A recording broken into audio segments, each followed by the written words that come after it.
Sometimes I feel so bad when I think of all the things I used to do. How mama used to clean somebody else's house just to buy me a new pair of shoes. I never understood how mama made it through the week when she never ever got a good night's sleep. Oh, she's one of a kind. You've got yours and I've got mine.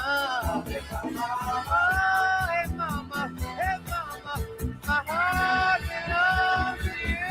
Oh, yeah. I'll always like my mama. She's my baby girl. You only get one, yeah. I'll always like my mama. She born me in this world. A mother's love is so special. It's something that you can't describe. It's the kind of love that stays with you until the day you die. She taught me little things like saying hello and thank you please while scrubbing those floors on a bending knee. Oh, she's one of a kind. You've got yours and I've got mine. Oh, hey mama, my heart belongs to you. Oh, yeah. I'll always have my mama. Yeah. Only get one, yeah. I'll always have my mama. She born me in this world. I'm talking about mama. Sweet old mama. Used to scrub the floor on her hands and knees. Used to get a little rough sometimes. Mama, hey, sweet old mama, said I love you, mama. Hey, yeah.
Hey Phil.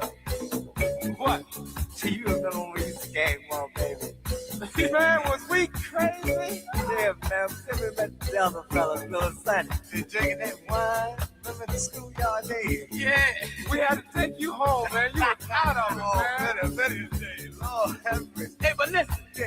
remember when we used to run around there, steal the hubcaps off the car? What you talking about, batteries? We lucky we ain't get busted, man. Listen. Then I say, here comes the fun.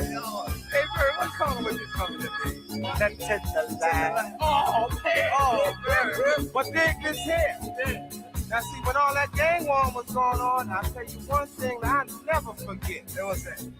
See, when I got home, first thing I would hear is, What? "Bill, where you been, boy?" That's it. Yeah. That's mom. Say, I say, I was out with Sonny Bird and Lil Sonny. Put it all up. I had to put it on somebody. Hey, Phil, what your mama say? She say, boy, now I'm going to tell you. What? You know you getting big now. Yeah. You got to watch the things that you doing out in that street. Right? And you go to jail. Right? And I'm going to tell you something, man. Mama wasn't wrong. No. But what about Pop? We ain't talking about Pop. No, man. Pop He was all right. Pop was hanging out, you know. I think Papa's drinking more wine than we used to. I know my Pop did. Yeah. My Pop hung right over with you, boy. Yeah. Stay out all night, come home, clothes all wrinkled up, headphones all over. Was all wrinkled up? Hey, Sonny. What? I know where your mom is cooking some good home cooked fixin'. What a great song you said. What a great song. Good morning, guys. Hello, everybody. Happy Sunday. Happy Mother's Day 2026. The 130th consecutive Coffee Talk 202.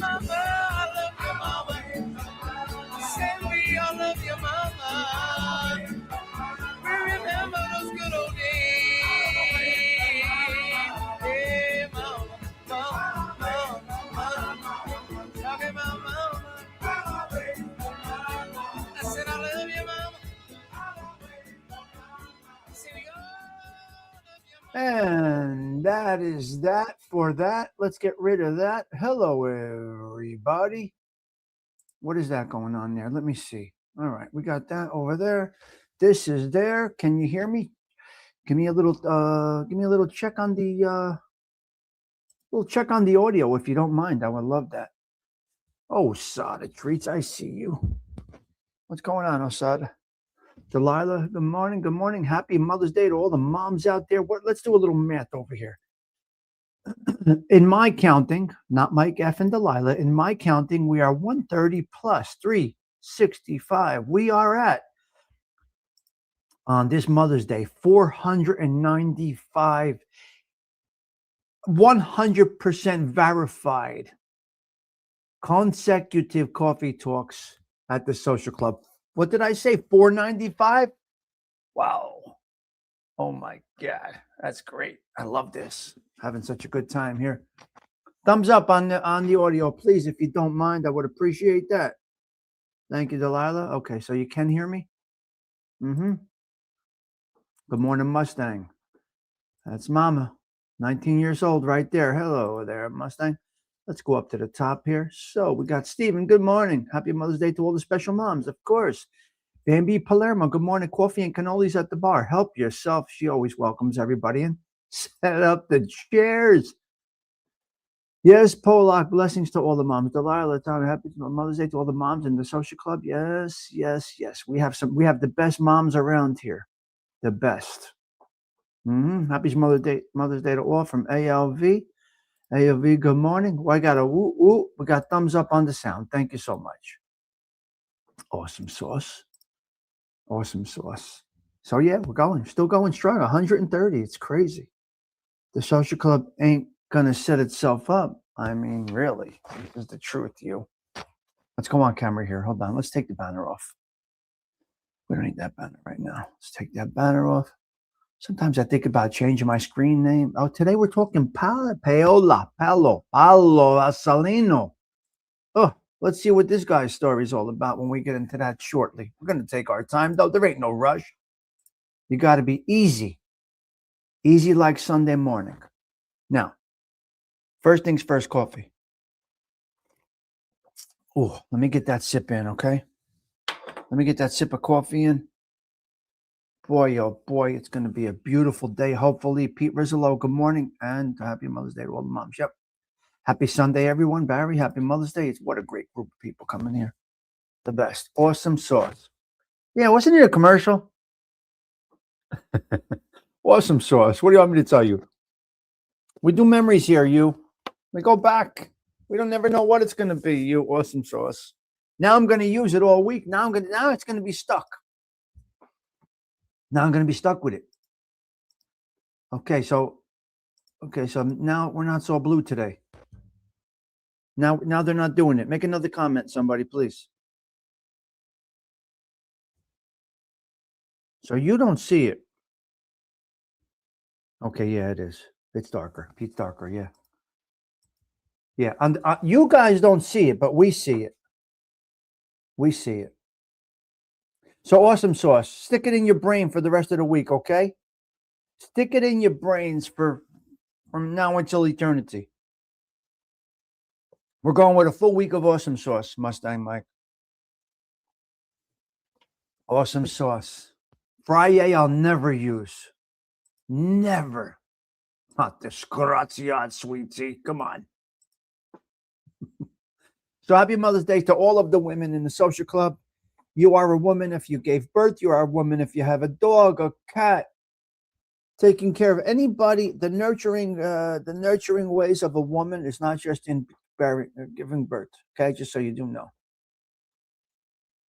I see regular. Hello, Francis. I see regular on there, on the chat, but on my screen, on my program, I'm not on YouTube. I am on StreamYard, so I'm not on YouTube. You're on YouTube.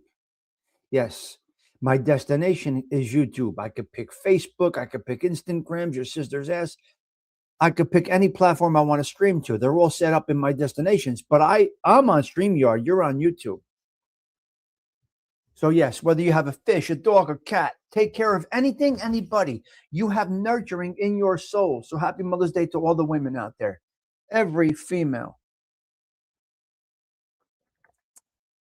Yeah.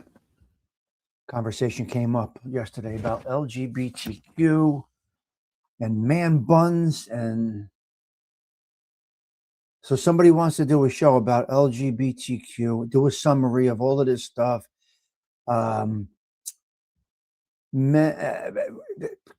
Adults trying to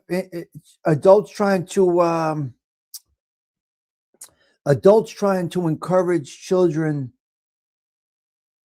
that there is no one sex or another, meaning long hair on boys, suits on girls, just these things. So I'm gonna do a breakdown of it and some research. I don't know where it's gonna go. Somebody requested that I do a show on this, so I'm gonna do it. Why not? I'll do it. I don't understand this whole LGBTQ plus and this and that. They had Thomas the Tank and Train in there. Everything's in this fucking thing. The letters are this long. Pride, whatever, all this stuff. So I'm gonna get into it. We did a little bit of it about. We just touched on it briefly, but I'm gonna get into it a little bit and see where it goes.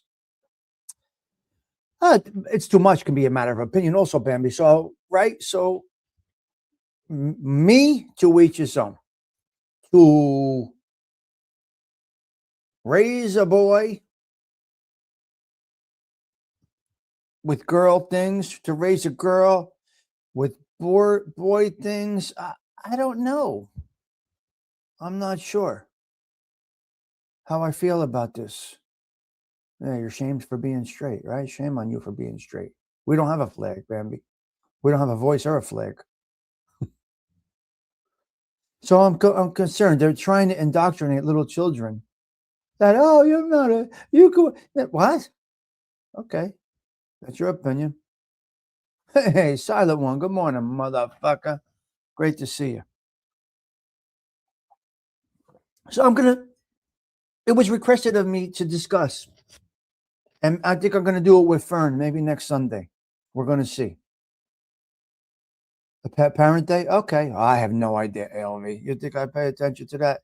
Anyway, they're still nurturing individuals, moms, right, Alan Antonio? Mm-hmm. Parent pet day. That's interesting. Wow. Yeah. Hey, teacher. All right, let me do what I got to do over here. Let's get into it. Let's get into our start of the show. I mean, this is what we do every day over here, guys. We're going to continue to do it. That's just what we do. I got a couple of 3 minutes. Let's get ready. Let's get ready for a little morning brew at Tommy Stigs. Come on, guys. Here we go. Settle in. Get your coffee ready. The show is starting right now. Right after.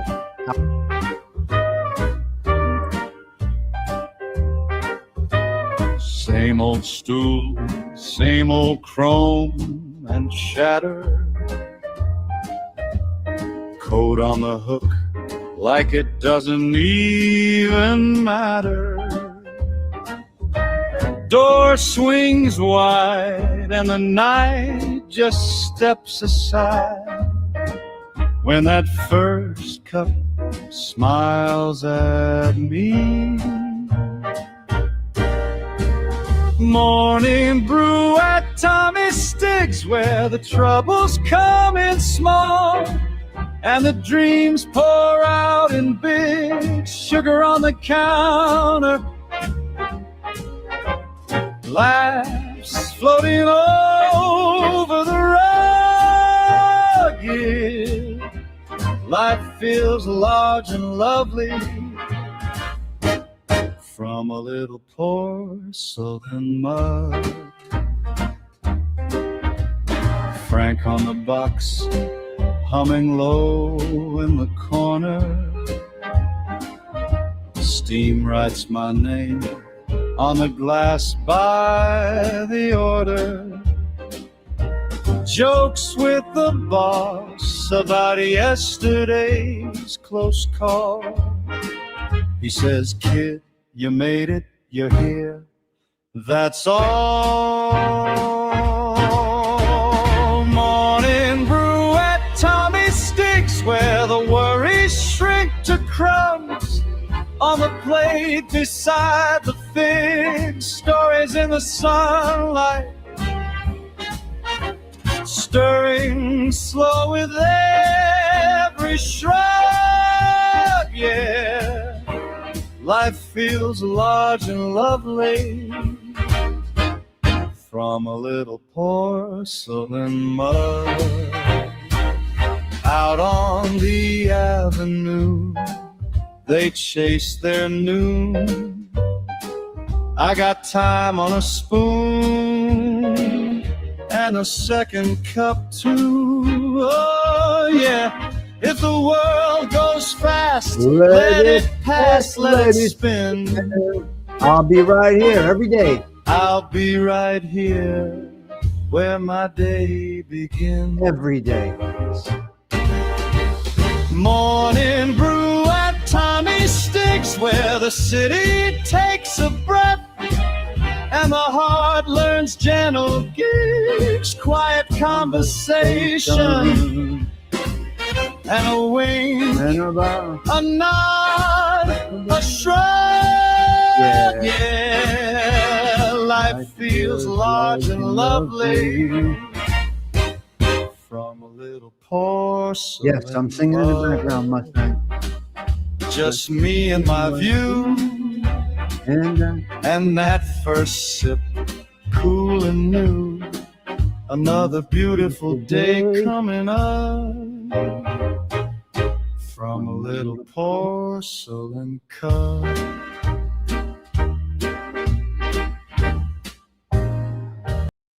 And there you go. You know, some of you are singing it throughout the day. You just can't. It's infective. It gets into your brain. There's nothing that you can do about it. You can try all you want, but guess what? You're stuck with that sound.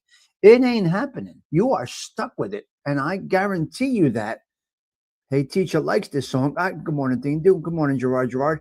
You're going to go along and you're going to sing this song somewhere throughout your day.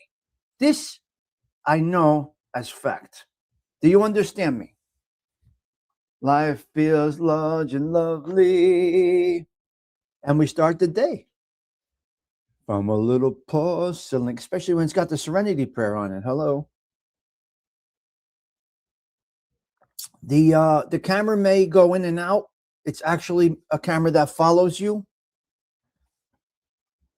So if the camera, I don't have the remote right next to me, so I'm not. If I go in and out, hey man, you got to deal with it. Osada treats. Yes. If the camera's meant to follow me. Osada, when I'm able to walk through the neighborhood, I'm going to try and use the GoPro to go live. Not an easy setup, I will tell you that, sir. Not an easy setup. The GoPro isn't in. It's tough. It is tough. Life feels large and lovely. Yeah, I mean, there are some flaws with the GoPro, but I'll work them through. Osada. Just let me know if you need it right back right away, and I'll just drop it off at the post office. You just tell me. I need some time to figure it out. This camera follows you. Well, not like that follows me, Delilah. And what are you going to see today? It's Mother's Day. My mother's dead. Yes. For summer. Oh, that's going to be good. I'll take you to the Jersey Shore and everything. Really? I'm going to take you on the boardwalk then with that. Oh, you're going to see Wildwood. You're going to see Sleeside. You're going to see Asbury Park. Yeah. The song is incredible. It stays over here by popular demand. And the song isn't going anywhere. It's going to be every day. And I am going to be here every day until my last breath. So, Silent One. Yes, rest her soul. Absolutely. Mama Stigs, R.I.P. And you're all moms, okay? In one way or another. Let me tell you why. If you watch out for somebody, if you watch out for somebody, if you are a teacher, if you encourage others, women are teachers by nature, women are moms by nature. Zelda, good morning, everyone, and happy Mother's Day to all the mothers out there. Exactly. The song is staying. It's not going anywhere. It's not going. It's every day. So get used to it. You are singing it throughout the day. Believe it or not, like it or not, it's stuck in your brain, and that's that. And I remind you of it every day. And you will be reminded of it every day. You may see it in some shorts and this and that. Yep. I like it. I need validation from me. I like the song. So that's what the song stays like before. Just like in Godfather, the rent stays like a before.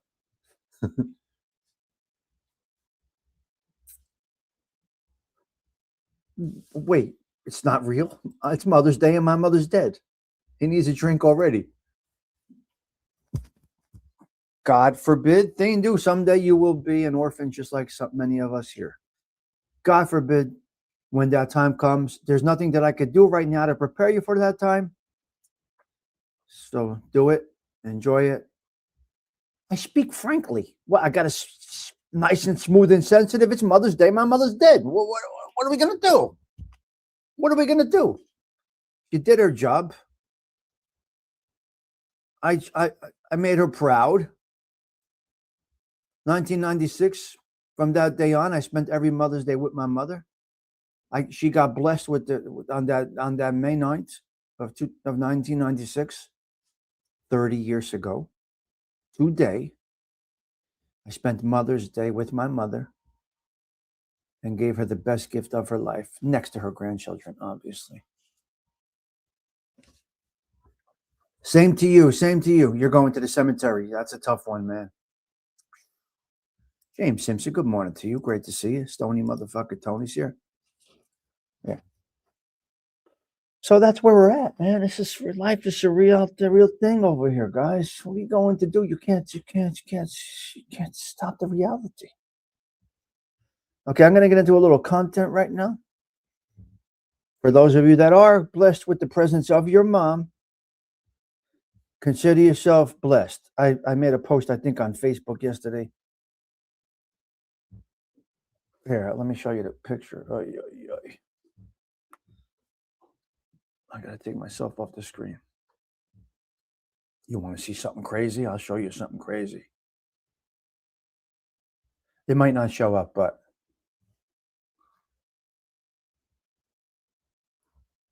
you can't see it. Mom Stiggy. Mom Stiggy, look at that. That's her, me and my brother Mikey Stigs. And on the top it says calling. I called it yesterday. I called the number yesterday. So that's crazy. She looked beautiful in that picture too. That's my mama. So yeah, so one day that last text, that last call, it's gonna be there, guys. 2000 what, AOV? 2000 what? My mom is in the ocean at Daytona Beach. Her ashes. That's unbelievable. God bless. God bless. Yeah, I called the number yesterday. 2008. Unbelievable. Can you imagine? As soon as I hit the ground, Pete Rizzola, I said, I'm never going back in there again. 2006. Okay. Pete, I never said she's never coming to see me in a cage again. And I pulled it off. Good morning, Don McHugh. Good to see you. Yeah. Can we get hour 25 today? Osada, are you here? Can you imagine? Were you watching last night, late night? 5:15 this morning, Mustang. God bless you. Yeah, we can't do that around here. The cemeteries aren't open 24 hours. Oh, we got 29 today. Okay, good. 29. All right. We got 30, he says. Okay, yes, we do. 25 is our goal. Not goal, I say. I don't want to talk to nobody. I want to talk to people. Where's Bambi? You still here? Osada. 1 million views last night. Yeah. It's like going to church only on Christmas, ALV. The heathen hypocrites that they are.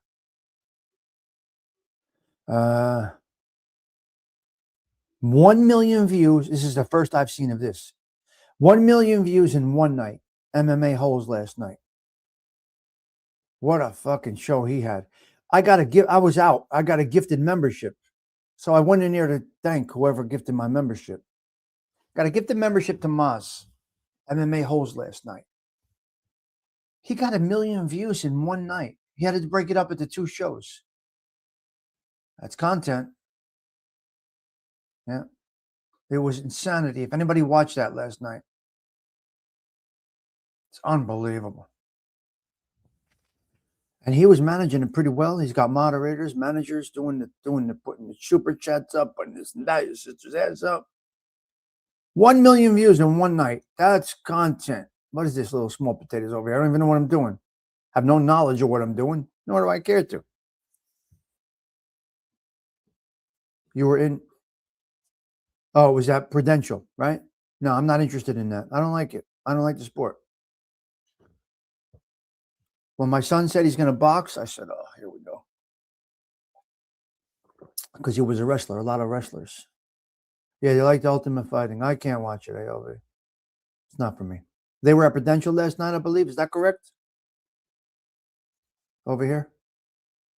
Yeah, it's not for me. I don't even, regular boxing, I don't even care for.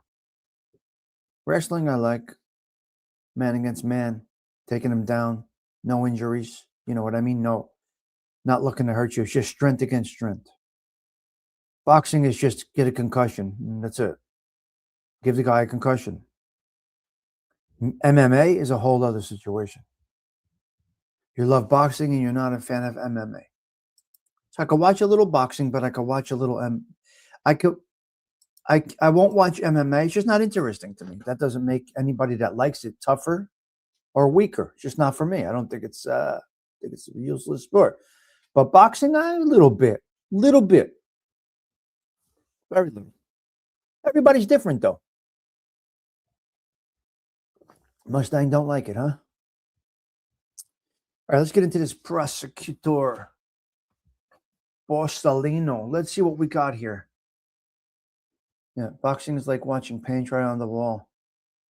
And there are one-trick ponies. Interesting. You're not interested in that at all, huh, Silent One? You don't like boxing at all. Shorthand. Wow, my mother wrote shorthand. That's interesting. Good morning, Brian Courvoisier. My mother wrote shorthand. I don't know how she did it.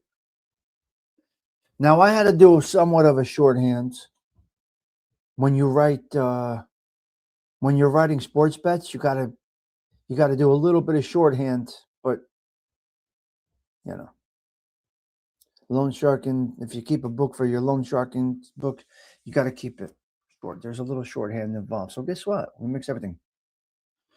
We got a saying: jiu-jitsu and wrestling. Boxers are lions. They are the king of the land. Put a boxer on his back, aka deep waters of the ocean. He's king of nothing.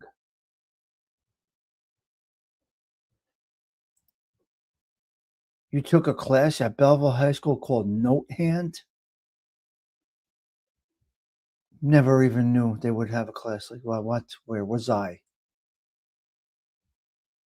He took a class at Belleville High School called shorthand. Called what? I didn't even know they offered this class. What'd you pick classes every year? How did you do this, ALV? You picked classes in the beginning of every year? Huh?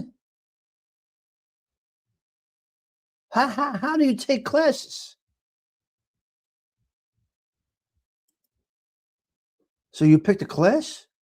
You took shorthand high school. Yeah. Back then it was big. Because they took notes in meetings and then went to a typewriter. That's why. Shorthand was for meetings and then you went to a typewriter. It could work for you. Or for studies, like ALV probably used it for, yeah. I can't believe he was able to pick classes. This I don't even understand. We had a whole different situation growing up. Okay, I have no fucking idea what this is all about. Did you pick that, Pete? Basic business, or they just gave it to you? I think my classes were just taken out of a hat, and it just said rubber room, and that was it. They flipped the thing around in a hat, a New York Yankees cap, and they said rubber room for Stigs, Santo, and Louis. And that was that. He called it an elective. You did shorthand? Okay. He called it an elective. I don't know, or selective, whatever he just called it. I have no idea. Anyway, I wasn't there, so how the fuck am I going to pick it? I wasn't there. I was there physically a little bit. Guidance counselor gave it to you. My guidance counselor opened the file and closed the file and said the next thing to be in this file is going to be parole papers. And they were right. I mean, come on.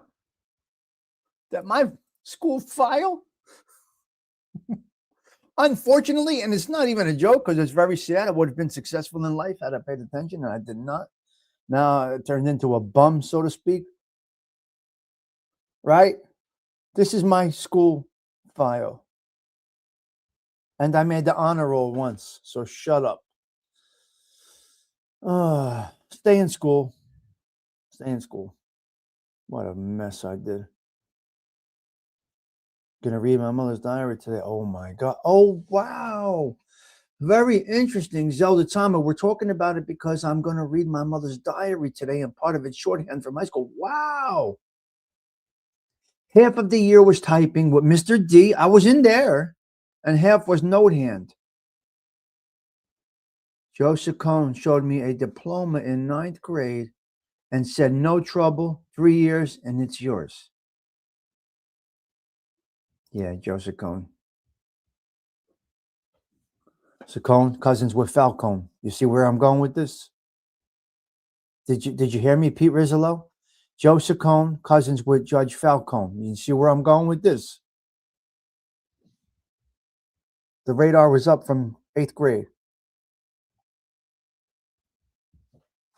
Wow.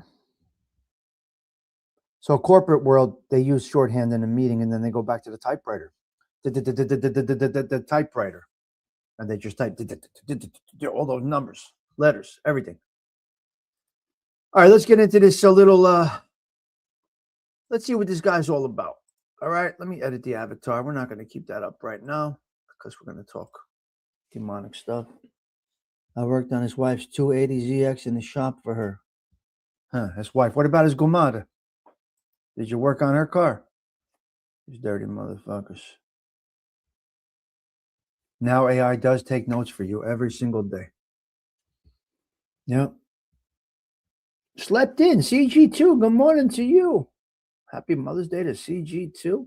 Everybody's a mom, whether you gave birth or not. Dirty Jersey, good morning to you. Great to see you. Let's get into Paolo Borsellino. Let's see the story behind this guy. What do we got here? What? Let's see what happened here. Here he is with Falcone.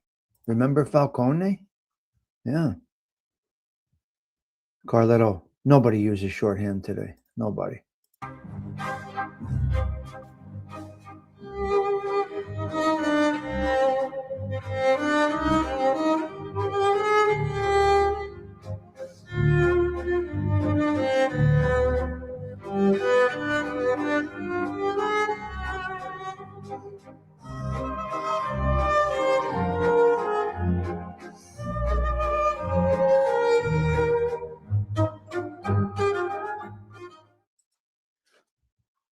Let's see.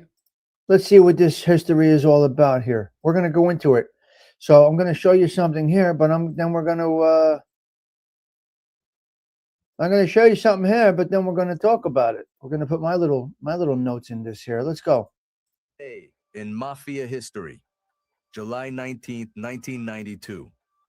Paolo Borsellino, one of Italy's most fearless anti-mafia magistrates, was killed by a car bomb in Palermo. The blast came just 2 months after his close friend and fellow magistrate, Giovanni Falcone, was murdered in a similar attack.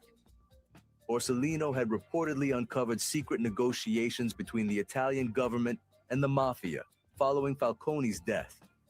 He was blocked from leading the investigation into his friend's assassination, but hinted he knew why Falcone was killed.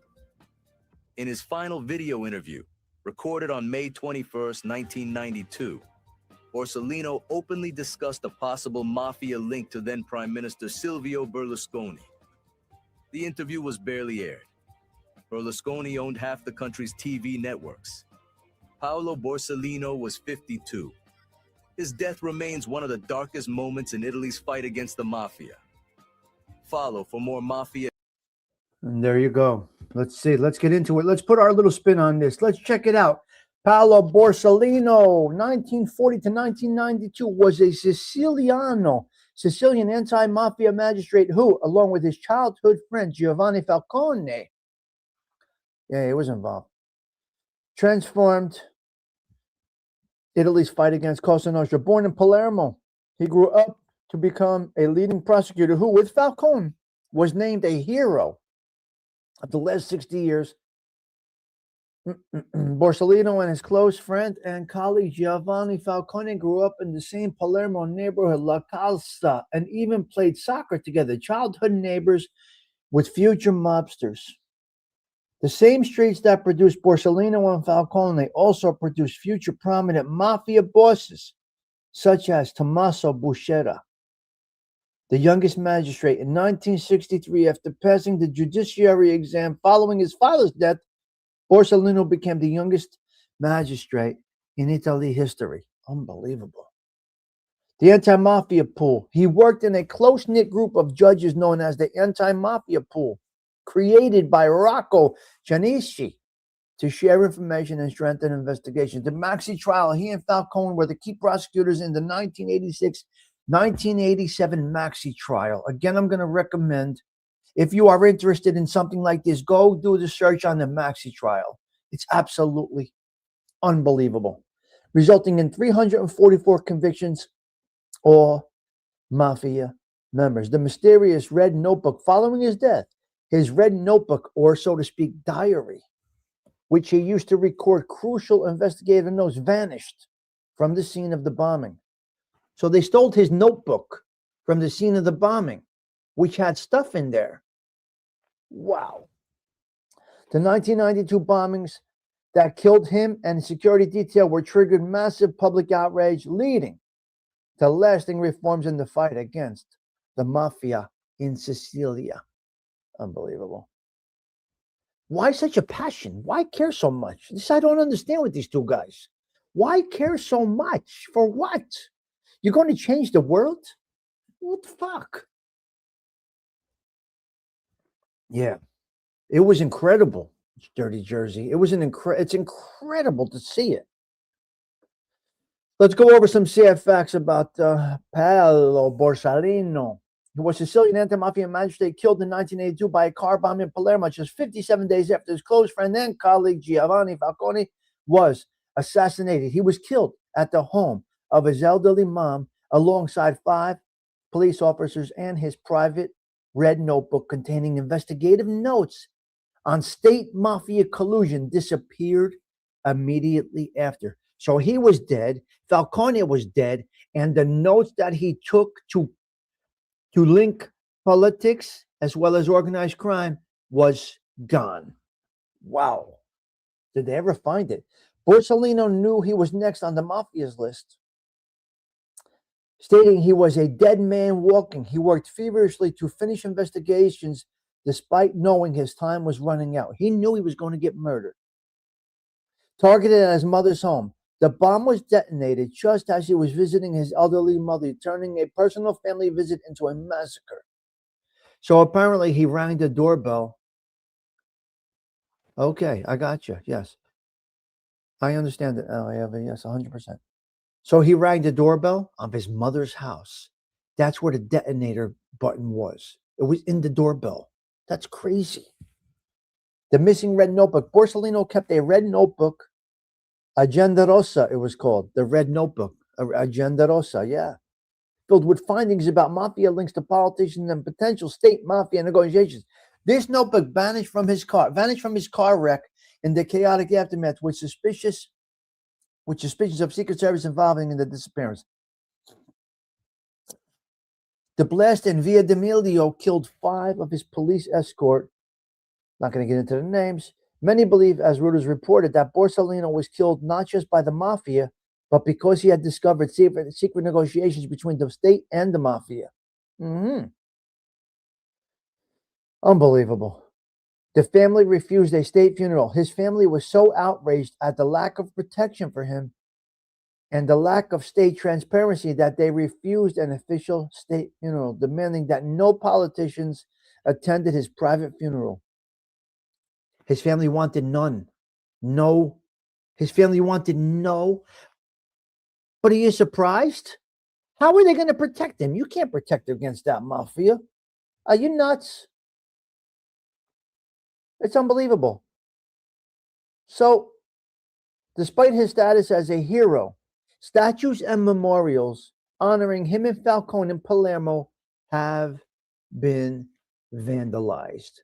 I saw pictures of their statues spread on the ground. Spread all over the ground. I've seen it. So everyone was corrupt. Right. No matter who it is. That's correct. So, such a big struggle there in that area, in that Sicily area there, because can you imagine they vandalized their memorial shrines? They threw them on the ground. They smashed them. It's absolutely unbelievable. It really is. They didn't. So Delilah, how is the family going to be upset that the state couldn't protect them? Nobody can protect them. Nobody can protect them. It was going to happen. The mafia was just that strong back then. That's not like the bubblegum gangsters in the United States. This is real, will kill your family mafioso. See, I don't think people understand what this mafia is. It's a bad space, man. It's a bad space to be in. The United States version of the mafia put a little compassion into it as generations grown. And that's the way it is. That's the way it is. So, because the Italian Americans are very family oriented. Yes, they agreed. Yes, they agreed. A lot of hard to protect your family in Italy. They don't have strict firearms, I guess. It wasn't just the mafia. Government was also involved. Right. So Don, great comment. So how can you protect against the whole 2 machines coming at you? I have a question. Why do you think that is? Why didn't the U.S. version of the mafia care about killing families and civilians? Because they were raised in this country a little bit differently. Yeah. So when they came here, a little bit of compassion took over. The ruthlessness here kind of got a little different. Yeah. So over there, quite honestly, the women were treated like not so good as they are here.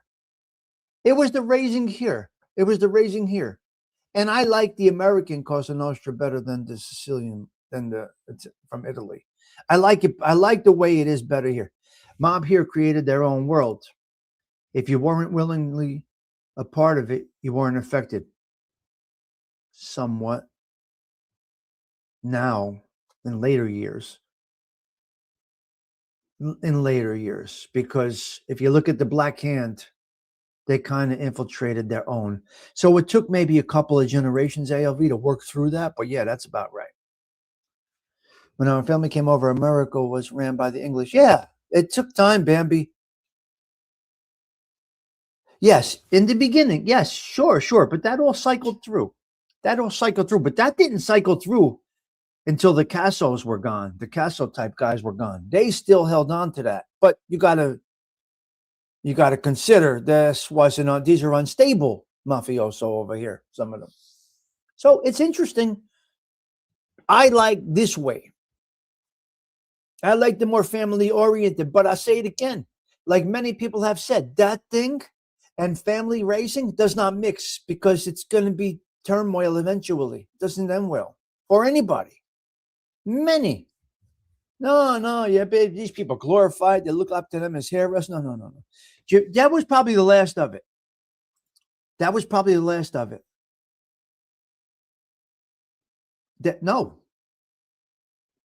No, Sicilians did not do that. I don't think Casso was Sicilian.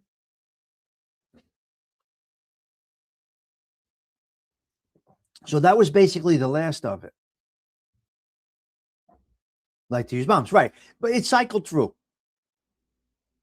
Now we're into civilized, but still, it doesn't match up. It's a bad way of life, guys. Stay out of it, man. The best decision I ever made in my life was to make that change.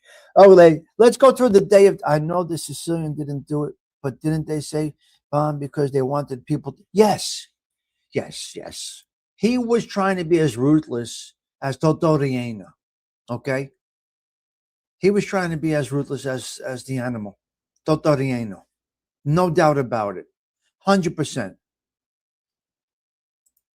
Papa had every opportunity to be very prominent and powerful criminal and wasn't Italian and didn't want to be owned. Yes, exactly. See, guys, you guys are great. You guys are incredible.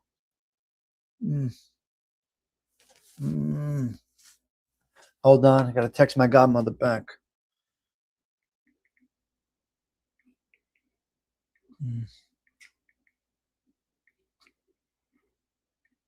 Yeah.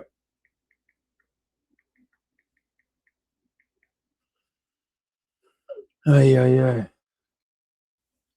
got to have my godmother. She's the best. So, Chelly, hello. Good morning, Tommy and chat. Stopping in with all the social club ladies. Happy Mother's Day. Heading to breakfast. God bless you, pal. 22.50 out of the Amazon. Yep. Very interesting how the evolution happened, how the changes happened. Let's go through the day of death. Let's go. Let's see what it is here. I got something else here. Hold on a minute. Wait a minute. We're going to check it out now. Let me go through this here real quick. One more short video I think we got here. Italy deployed troops in Sicily today and transferred more than 100 jailed mafia bosses to top security jails. The precautions followed the assassination of a mafia prosecutor and 5 police guards in Palermo yesterday. They were killed when a car carrying some 80 pounds of explosives blew up outside a building where the prosecutor's mother lived. A similar bombing killed an Italian police chief 2 months ago. Italy. So there you go. It's just crazy stuff. All right, the day of his death. Let's see. On July 19th, 1992, Italian anti-mafia magistrate Borsellino was assassinated by a car bomb in Via d'Amelio, Palermo, just 57 days after his colleague Giovanni Falcone, knowing he was condemned to die. He was condemned to death and knew it. Did you hear me? He was condemned to death and knew it. Still wasn't afraid of death. Yep. Borsellino spent his last day visiting his mother before the 100-kilogram explosion killed him and 5 escort agents. Key details of his final day and immediate aftermath include, let's go through the day. The attack. At 4:58 p.m., a parked Fiat was detonated as Borsellino arrived at his mother's house. All right. His famous red notebook, Agenda Rosa, containing crucial investigative notes, vanished immediately after. Borsellino was investigating links between the state and the mafia regarding the 1992 murders suggesting he was killed because he was uncovering the war height of negotiations. The attack spurred nationwide outrage and a massive crackdown on the Cosa Nostra that described in details of courthouse documents. So, man, it's pretty crazy. It's pretty crazy. All right? An unbelievable story. Let me see if I even have anything else up here that I found. Let me see here. Nope. Well, good. All right, I showed everything that I needed to show. I'm good. I showed everything that I needed to show. Okay, so Paolo Borsellino. That's it for you. Rest in eternal peace, sir. I must give you that. God. Only man I know to tell mafia men, especially a boss, to walk away without problems and actually got more business. I know somebody the same way. I know two people the same way. Two people that I know that did that. My ex-father-in-law, his father from Sicily, he refused them. He refused them in his shop. And Charlie turned them down. So Charlie would have been with the likes of, who knows, the Cherry Hill Gambinos, I assume. So Charlie turned that down. They gave him a union job and he retired as a carpenter. He was not interested in anything mafia. He had 4 daughters to raise. So Charlie came here and made this thing called life work for him. So I know 2 that have done that. Dirty Jersey. 2 men from Sicily I know that did that. Very easy to get him in the mix. Monetary situations in this country. Discrimination against Italians in this country. A lot of different things. So 16 years and every day on job sites, guys ask and talk about him. I've never heard more. Beautiful. It's beautiful. It tells my vehicle if they're one. Yes. Yes. I mean, wow. That's crazy story, Dirty Jersey. Unbelievable stuff. Flowers. You decide on the flowers for this guy. You got to go with a yes on the flowers. Gets an A for effort. He knew he was the dead man walking, right? Dirty Jersey? Yes, CG2. We did hit a bit of a milestone yesterday. From what I see in the numbers. I haven't been watching the numbers that much. I'm just interested in having the coffee with you guys. Would love to get to 7,000. But if we get there, we get there. No, he didn't run. He knew he was getting clipped. 100%. What are we at, actually? Let me check here. We are at, 67.41. We're doing pretty good here on a show about nothing. Remember, I know nothing about this YouTube. I couldn't tell you the last thing about it. All I know is how to push the button and talk. That's all I'm going to be doing. Would have been with Vito? Nice. Nice. Which wouldn't have been so bad. I'm not a fan of Vito, though. Got to tell you. Not a fan of Vito. He wasn't my favorite. I don't think he was a good man. His family turned out to be the best of all of them, so to speak. But I got to tell you. Okay. I got to remember that. But yeah, okay. Yeah. He did most of his work up here in Newark, this area. So some hotel work, stuff like that. Could you imagine? No English. 100% Sicilian. And it's crazy. Crazy stuff. Yeah. Mm-hmm. Yes. That's where we're at, guys. All right, let's go. Let's get into what else we got today. All right, let's get into the Catholic Minute, shall we? Let's see where the Catholic Minute takes us. We'll do that, and then we'll get into some small talk. We'll show Bambi. I'll show a video about Bambi yesterday. Bambi's incredible. What Bambi can do, it's unbelievable.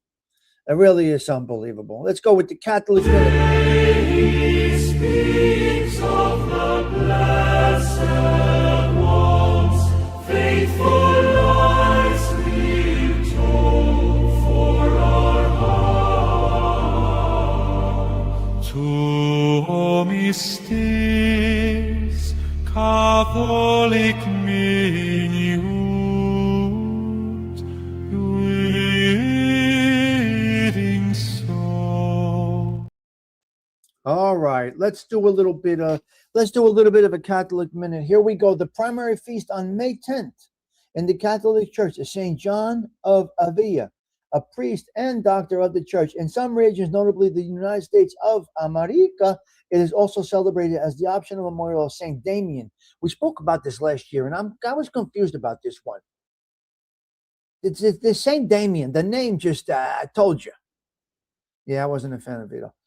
It's just the Saint Damien. We are overlapping now, ladies and gentlemen. Just so you do know.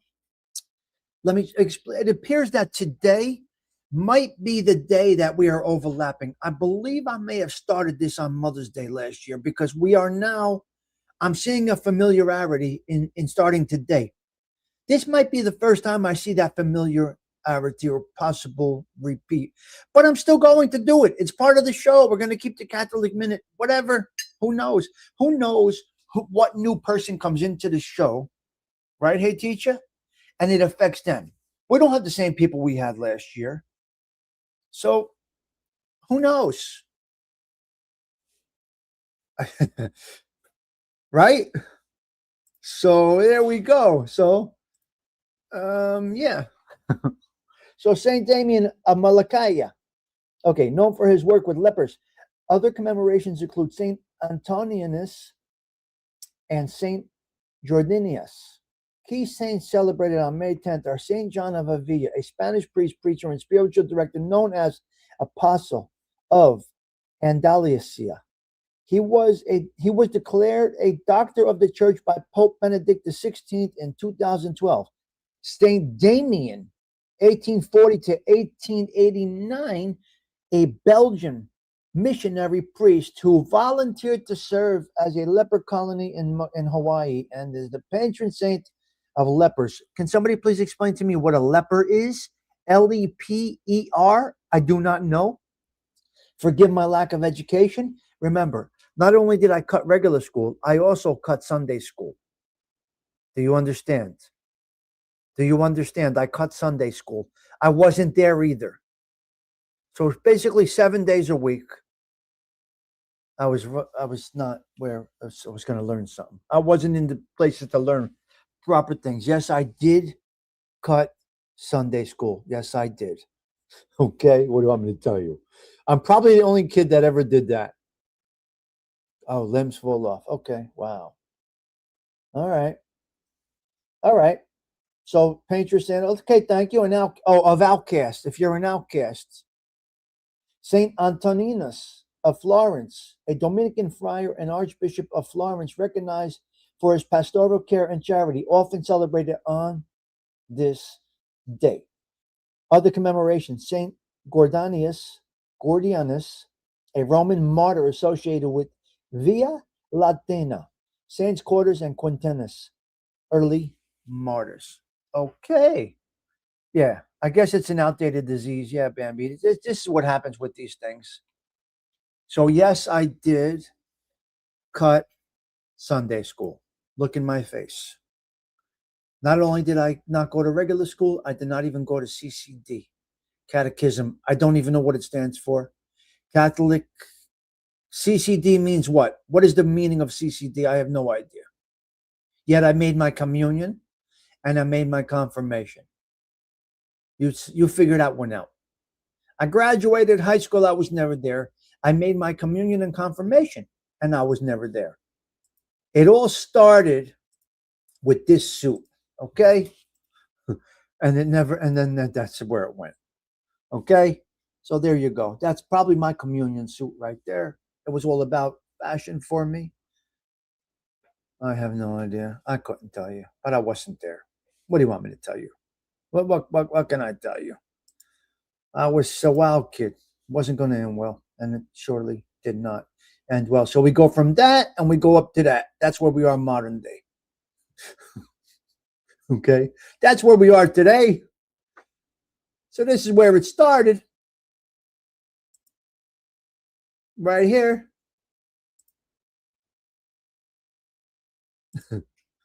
This is where it ended. Right here. And this is the woman that was through it all. So from everything from start to finish, where is she? Right there. And that's where we're at. You see, you were just as crazy as me, Pete. We go to the bowling alley instead of the church. This is terrible. We went to Brunswick Bowl. That's terrible. Unbelievable. Unbelievable. That's what we did. All right. Let's go into a couple of other three things right now.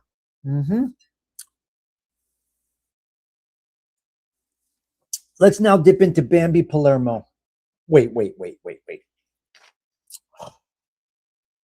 You got to choose your words wisely, Susie.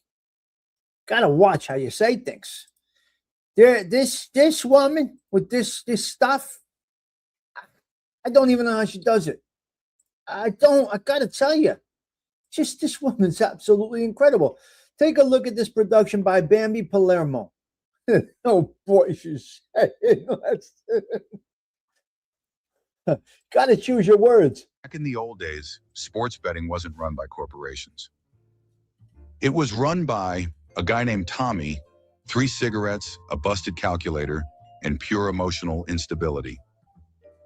And now, from the darkened basements of North Jersey, comes the greatest gambling experience ever created for men who yell at televisions like they're personally involved in the game. Wow. Tommy Stigs Sportsbook, TM, the only sportsbook built specifically for retired bookmakers, Oh my God. emotionally damaged Giants fans, men named Sal, Look at this. and people who still refer to prison as that little situation. Just look. I want you guys to look at the images, the backgrounds, the lighting. It's unbelievable. Look at the backgrounds, the clubs, and this is familiar, even though this is. Remember when betting required trust, relationships, and a guy whispering point spreads over a payphone while real. Sinatra played in the background? Not anymore. Because Tommy Stigs combines old school sportsbook tradition with absolutely none of the emotional maturity modern society keeps talking about. Wow. At Tommy Stigs, we don't believe in passwords or financial responsibility. We believe in handshakes, panic, and screaming. The game was fixed at Buffalo Wild Wings. Still using those fancy online sports books? Cute. At Tommy Stigs, your betting information is safely protected inside a folded napkin, underneath an espresso cup, And it's all true. next to a cannoli tray. It's all real. Cybersecurity, Jersey style. Every Sunday, experience football heartbreak, Yep. irrational confidence, suspicious referees, unpaid gambling debts, and one guy named Vinny insisting, this parlay is mathematically impossible to lose. It will lose. It will lose. Look at the table. Immediately. At Tommy Stigs, we don't just offer betting. We offer community. Because nothing brings men together faster than collectively losing money on the Jets. The Jets. And for a limited time, every new member receives 1 free emotional breakdown during playoff season, 2 complimentary arguments about the 1986 Giants, Oh my and a God. bonus uncle who swears he once knew a guy connected to the real Jersey crew. He absolutely did not. Warning. Tommy Stigs' neighborhood sportsbook may cause Man, unbelievable. pacing around the living room, yelling at quarterbacks, Yes. blaming referees for personal problems, Yes. calling cousins for emergency gambling loans, Yes. and saying, I got a system while visibly unraveling emotionally. Yeah. Do not use Tommy Stigs as if financially stable, emotionally secure, Remind me of a or story. I currently gotta tell you a supervised by story. a parole officer. Tommy Stigs' neighborhood sports book. Because therapy was never part of the neighborhood. Look at that. It's unbelievable.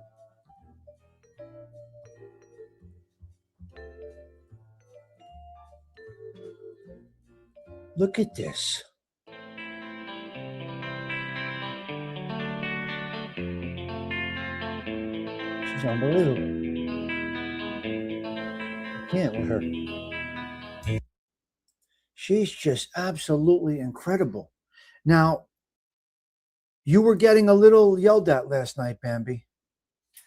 I woke up at like 1 o'clock in the morning and I heard Gunsmoke. Gunsmoke was a little angry before he realized that your show about him was positive. I didn't go into his chat or anything.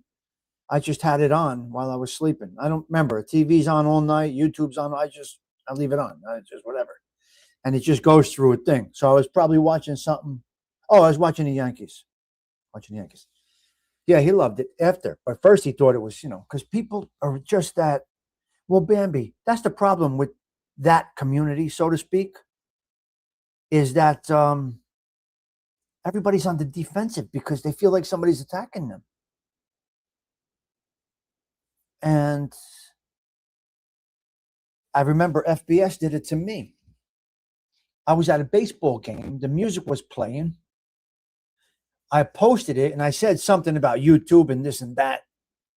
And he thought I mentioned him and he was going heavy on me. I went into his chat. I said, FBS, what the fuck? What are you doing? But he apologized and we worked it out, no problem. But we worked it out. 1, 2, 3. I was in the chat. 1, 2, 3, worked it out. People are just negative. They expect the worst. That's what they deal in and day out. It's the environment, right, guys? You're right. Both of you are right. The Guild and Bambi. I told you this is the only room I don't have to be on guard in. Yes, you did say that. Because they are so on the defense because they're continuously getting attacked. Everyone else on guard waiting for someone stupid comment. Yeah. But that's how that environment is. Waiting to get whacked. See, this is small, tiny over here. And I'm content with it like this. Hello, James. Yeah. I posted a video at a baseball game. All of a sudden, they're saying, go check out FBS. He's going heavy on you. I said, what the fuck? Typically, I don't care. But I have a problem with FBS. I don't like him. I don't hate him. I don't give a fuck anything. Either way. I'm not going to bless him. You're not getting blessings from me, but I don't wish you harm. I don't wish you well. I don't care what you do. And yeah, so the most important thing is if you don't mention any, yeah. Fat bald Sicilian. Yeah. And you might say no, but he is probably one of the people that is responsible for any of us being here. It's very possible. He is responsible for every one of us being here. Very possible. Yes, true. Exactly. Not interested in. I get it. Yeah. You woke up to Edwin bitching me out? Okay. Good for Edwin. Yes. Yeah. And if that's what works for him, right? That's what works for him. Edwin's cursing me out. Motherfucker. Motherfucker. Motherfucker. Motherfucker. I don't. Motherfucker. No, motherfucker. You see. You don't know yet. Motherfucker. No, motherfucker. God almighty, if the priest heard that. Everybody knows I say it because I don't give a fuck. I am that way. You can expect that language from me. I curse. Yeah. Bambi woke up to Edwin going at me. Really? Uh-huh. Going at me. Who was in that chat while he was going at me? Now you got my curiosity. Using my name, huh? All right. No problem. I'd take it as a compliment when people feel the need to sit there and talk about me. Yes. Mention my name. Were people in that chat that I know when he was mentioning my name? Huh. This is interesting. Bambi, this could be very interesting. Not that I care. Look, people go wherever the hell they want to go. It is what it is. It's fucking YouTube. It ain't that important. Yep.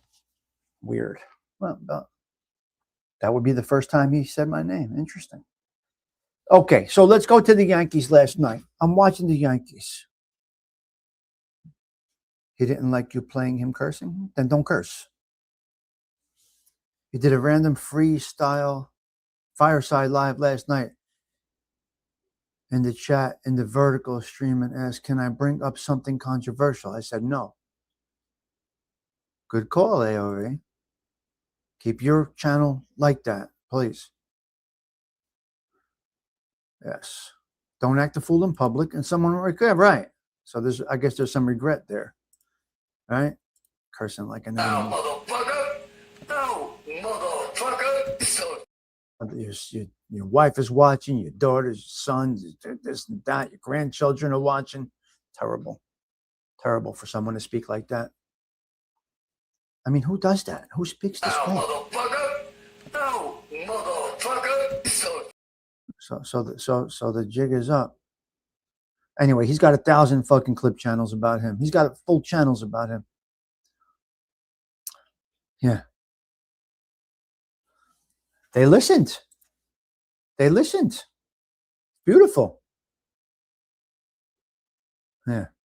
Oh, you could build one in an hour, Susie. No, they should. You can't bitch when you do something publicly and people talk about it, right? Yes. That's Uncle Edwin cursing. Uncle Integrity, as MRE calls him. I can't watch him, guys. I just can't do it. It's just I just can't do the repetition and it's just up and down, the inconsistency and the personality. It's just fucking crazy over there.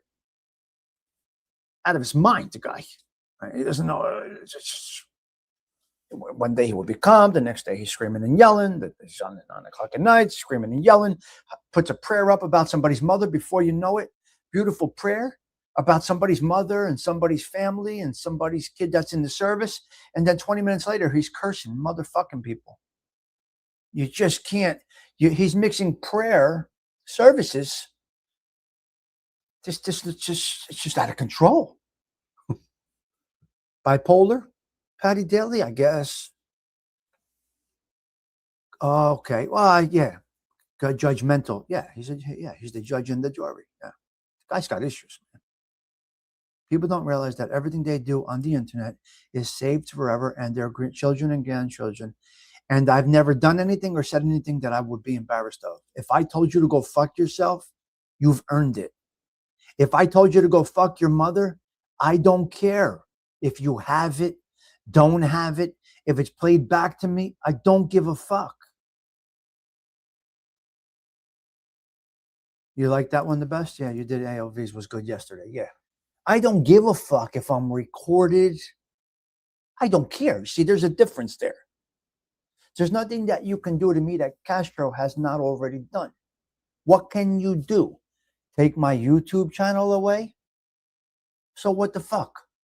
I'll have coffee and watch other YouTube channels and chat in chats. What the fuck can happen? I like the few dollars I get a month. I love the interaction. How can you really hurt me? I can't be hurt. They took me to my bottom. They've taken me to my bottom in life, Patty Daly. How can you hurt me? Don't give a fuck. Record me. Screen record me. Watch where I was. Criticize. Fuck you and your sister is what you say. Yeah. Yeah, Bambi, it was good. You felt like me too. ALV's was good. Yes, Bambi did a good job. I just, whatevs, as the kids say now, whatevs. You know what I mean? What the fuck? And who are you going to prove to? Nobody gives a fuck. All the 3 people that watch, they don't give a fuck. Nobody cares. They don't even come to your important videos. They don't even comment on birthdays, and nobody cares. Just a donor. You think you're more than what you really are. Stop it. Just get over yourself. You don't know how they view you. I do know how you're viewed. I've had backdoor conversations about many, so I know how they actually view you. Fleece the motherfucker is what the Italians say. Fleece the motherfucker. Let him donate. Let him donate. Let him donate. Be nice. Make him think you're okay. He'll donate to you. I've had these conversations with people already, though. I'm like, how the fuck do you listen? Well, he might donate to me. I'm going to stick it out. He's blessing me. Next thing, he'll give me donations. I don't think people understand what you're dealing with here on the YouTubes. Me, it's face value. There's no gray area here. Fucking me. It's me. Right? It's me. Let me make sure I don't hit that. So listen, I want to send out something. Of course, Donna's doing it. I don't know if you watch anymore, but we hope you're in a good space. Happy Mother's Day to you, and safety to your son that's out there in the military, or I think still in the military. So Donna's doing it. It's a shame that she's not on the internet anymore. What a shame what this cesspool has done. Maybe if Uncle Edwin blessed her a little bit more, she would still be around. But he stopped blessing her. Right? He embraced the demons and he stopped blessing the women. What a catastrophe. What a hypocrite. Absolute hypocrite. Mention my name. I won't stop. It's too much of an effort not to be who you are on here. Yeah. I don't know. We don't know. She just disappeared one day, Patty Daly. A couple of days after Uncle Evan stopped blessing her, she disappeared. All right? Wherever you are in the world, Donna's doing it. We wish you well. It's a shame that Donna isn't here anymore. Just hope she's all right, of course. Nice lady. See? Nice lady. Put some trust in some people here. Didn't know what a cesspool this is. Yeah. The hypocrisy is unbearable for me. I can't stomach it. That's why I don't watch. That's why I can't watch him. Edwin can't bless anyone. He's not a prophet.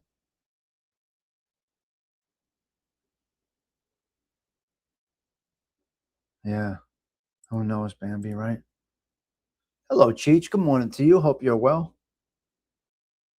We'll talk in name. We don't care here. We talk in name. There's no cowardness here. There's no hypothetical. There's no, what do you call that? Insinuations. I fucking say your name. What's the problem? We say names here, and we're ready to talk about it if it needs to be spoken about with any individual that wants to speak about it. Don't give a fuck. Why should we care? Transparency. All this, not anybody in particular fucking bullshit. You're a coward. You got no balls. There's no balls when you can't say the name. Oh, such and such this. Oh, such. Shut up. You're irrelevant at that point when you don't have the balls to mention names. Now, Maurice does it cool because he gives nicknames. He's hysterical. No man of God condemns people to hell. I'm sorry, sir. Nope. Says the guild. ALV. Let's listen to something as we look at ALV's. Motherfucker! No, motherfucker! It's a shit bag. I condemn you. I condemn you to the depths of burning hell. That's So no man of God, ALV says, no man of God condemns people to hell. I'm sorry, sir. Says either the parent of a Eucharistic minister or is one himself. I believe he's one himself. ALV might be a Eucharistic minister or his sons, one of his sons are. So he knows. ALV is a true church man. So kids are deeply involved in the church. They give out the communion wafers. Let's make a movement to get some chocolate communion wafers. In my last poster, you are not alive to please any of these motherfuckers. You put that in your last post? It's your last post. You are not alive to please. And oh my God, hey teacher, you are great. James Simpson, how you feeling? I mentioned you yesterday. Not sure if the platter that you were having at the pub was the proper diet for what you have going on.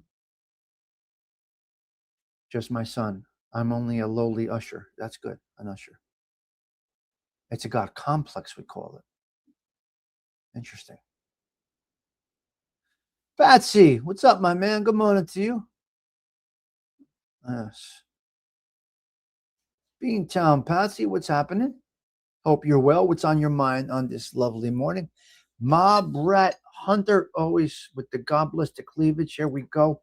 We always have Mob Rat Hunter, always ready. Always ready is Mob Rat Hunter's show. Always ready. Because it's Sunday and we must bless the cleavage. So, in honor of Mob Rat Hunter, here is his content. God bless the cleavage. You got to bless the cleavage. It is okay. It is okay. Let us enjoy a little cleavage. No, I'm sorry. I can't. I'm sorry. I'm sorry, sir. I can't. No, I can't. No, I can't do it. Mob Rat Hunter, you're out of your fucking mind. I don't know how you. I mean, it's never going to get old. It's stuck forever. It's like fucking. It's like what's that sexually transmitted disease that never goes away? Wait, what is that one? The herpes.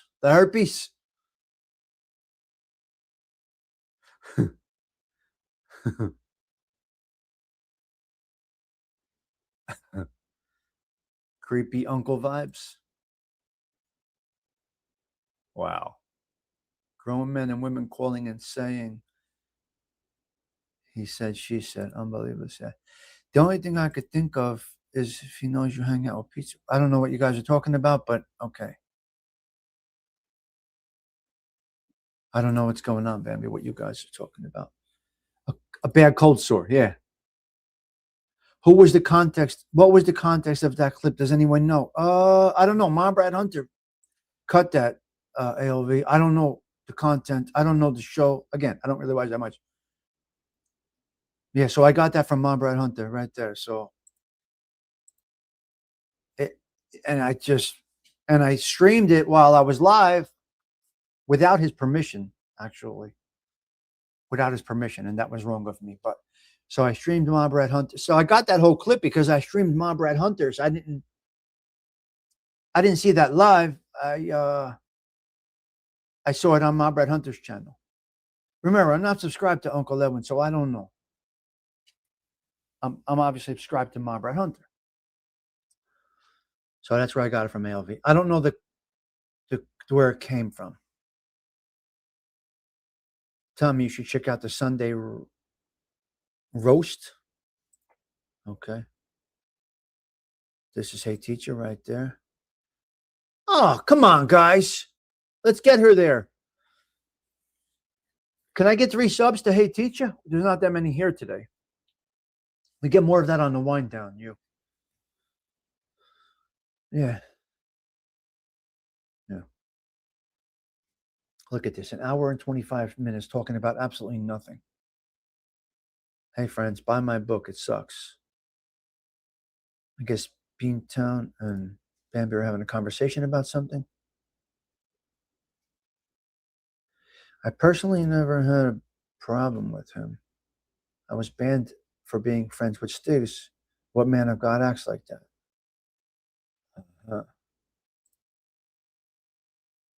You were banned? He's a hypocrite to pray for you and then condemn you to hell. Well, I don't know if he condemned me to hell. Bambi says today he may have. I don't know. Today might have been the first time he used a name. I'm not sure. Banned you too for being friends with Stigs? How do you like that? You got to put that much effort into watching what? Oh my God. That's what the time you have to do something like that. Pizza still has a show. So you got two extremes there. Some people can't believe how people still watch Uncle Integrity, and how some people still watch Pizza. You know, he was talking about me. You're a troublemaker, Patsy. What's the matter with you? You're a troublemaker, you? Patsy, why are you a troublemaker? What is wrong with you?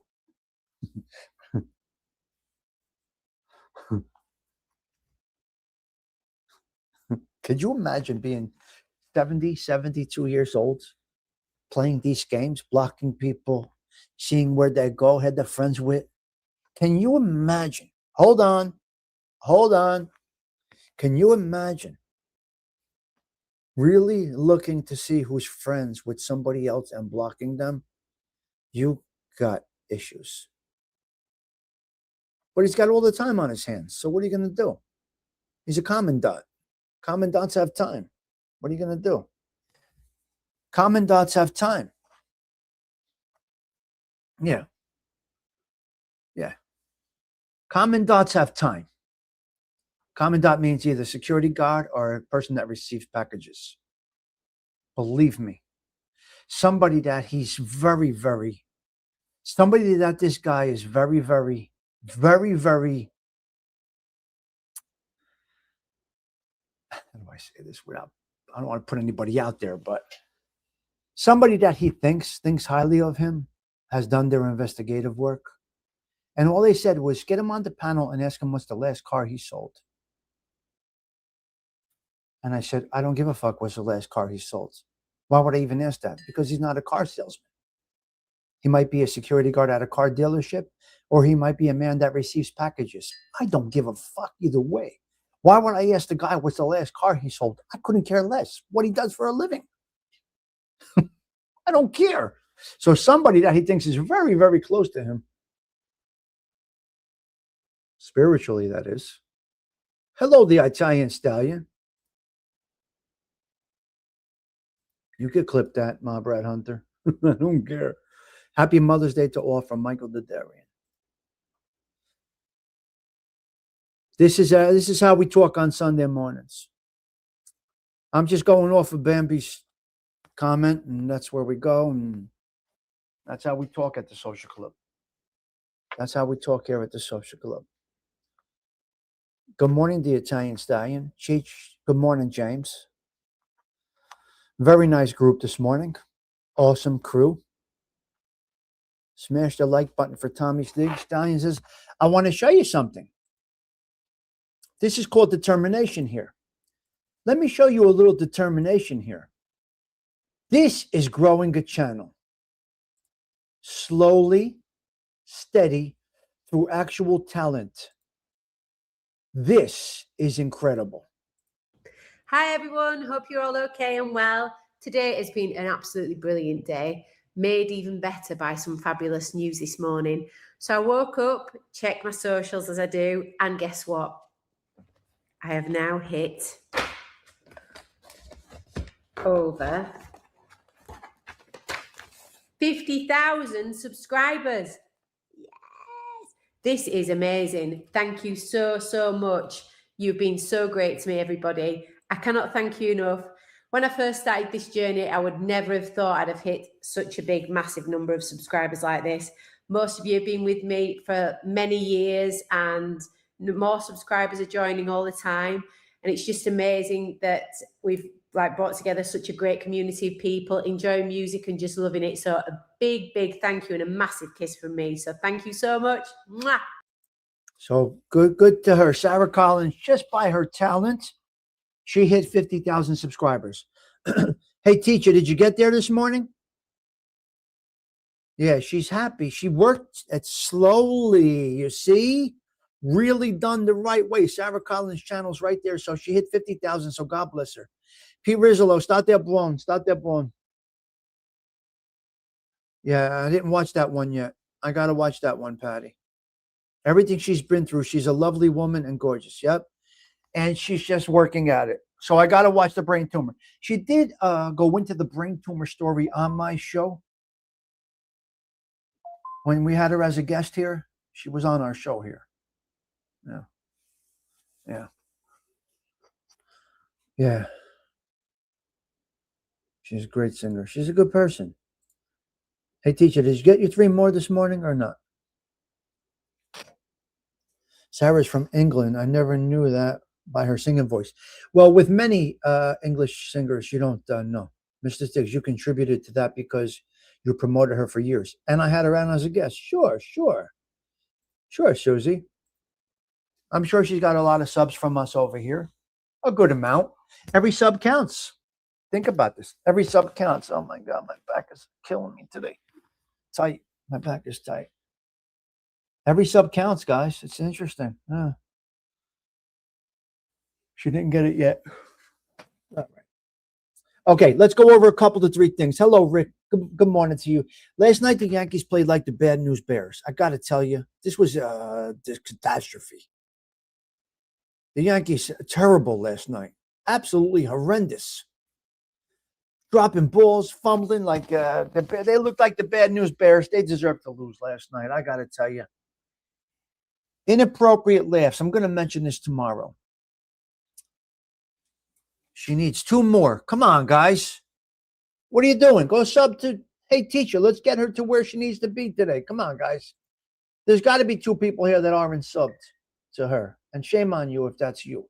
But get over there. Yeah. They look like the bad news Bears last night.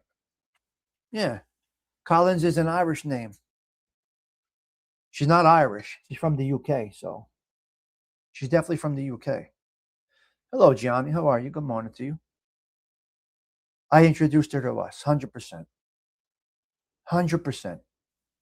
Good morning, Gianni. Happy Mother's Day to all the moms in your life over there. They played like the Metropolitans. AOV says they played like the Mets. Unbelievable. Unbelievable. They really did play like the Mets, huh? Yeah. They did. It's true. You're right. Get rid of that. Let's get rid of the cleavage. Hold on a minute. Where's Detroit Sigi and Dingdu? Where are these people?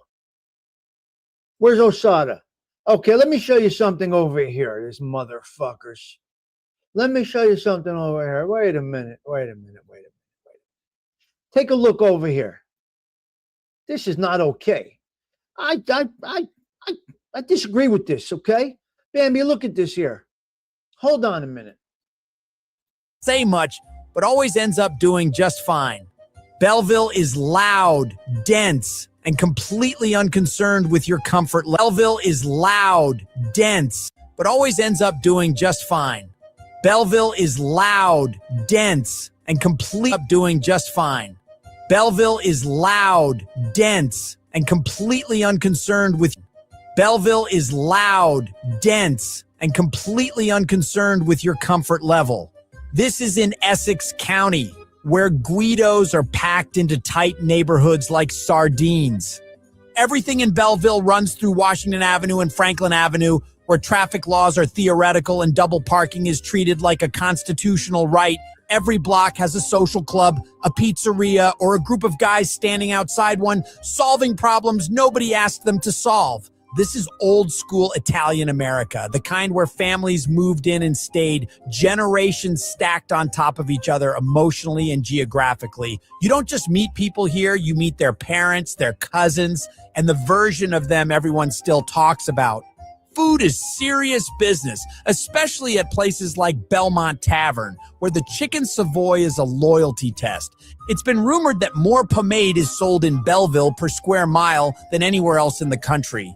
The Columbus Day Parade shuts the whole town down, turning Belleville into a moving Italian census. Flags, marching bands, kids forced to participate, and uncles in sleeveless undershirts criticizing everything from folding chairs.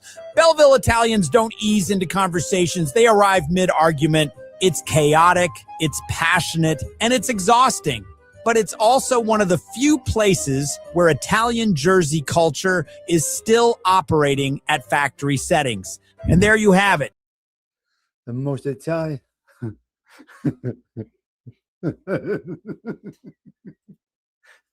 That's Belleville for you. What do I want me to tell you? I don't know who it's talking. That's artificial intelligence. Can you imagine? We're all over the fucking internet. I can't tell. Yeah, hard to say. Uncle Badass Cousin or something. I don't know who it is, but he does, it never stops. There's like 50 Italians left in Belleville. What are you going to do? We're all over the internets. We need Michael Melham to win on Tuesday. We need the mayor to stay in place. Lots of conversations yesterday. I may go into the fire zone today. I got to see. I was going to go yesterday. I couldn't get there. That is not a nice town review. What am I going to tell you? Steve witnessed a lot of that, what we just spoke about. It's unbelievable. It's really something else. It's a throwback town. It still is. For the olders. The young ones, not so much, but it's very interesting what they come up with there. Right? What they come up with there. Crazy stuff.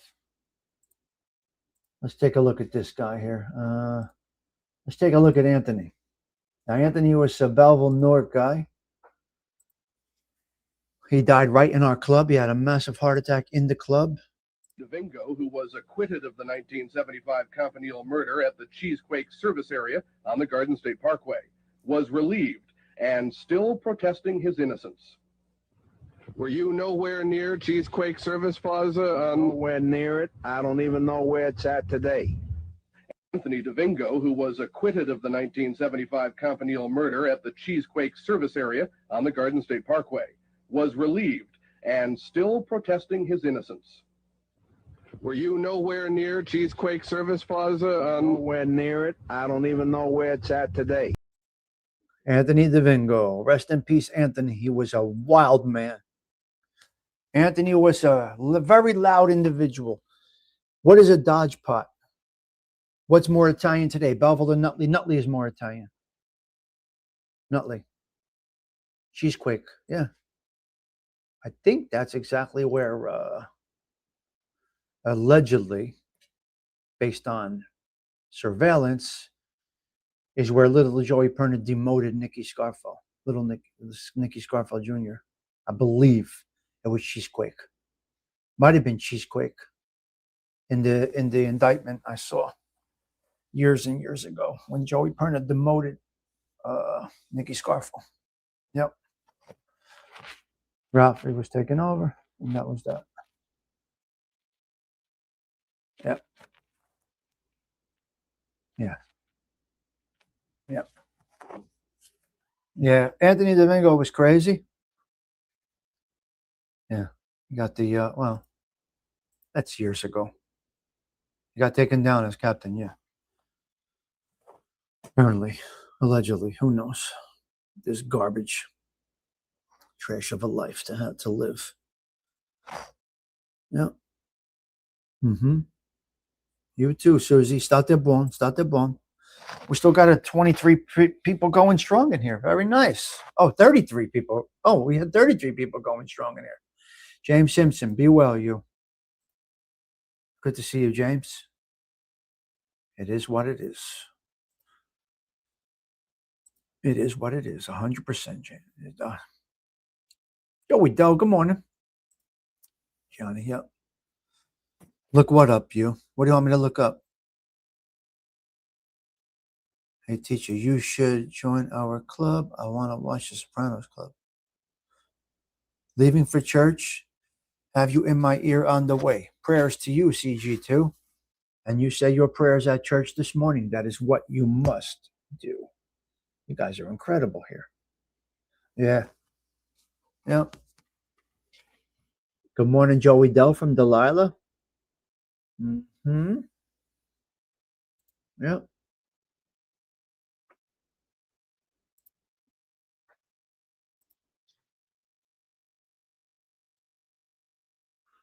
This dirty motherfucker. Let's watch this here.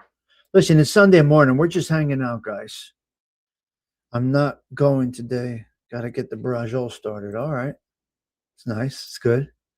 Let's look at this dirty motherfucker here. We're just hanging out this morning. Really, we're just killing time. Streets of Newark. We're just Not killing time. doing any work at all. Gaga. This is Hey, what I do Gaga. on a daily basis, and no one ever Mikey questions Gagas. as to why I have no oil trucks, no employees. The uniforms don't match the name on the window.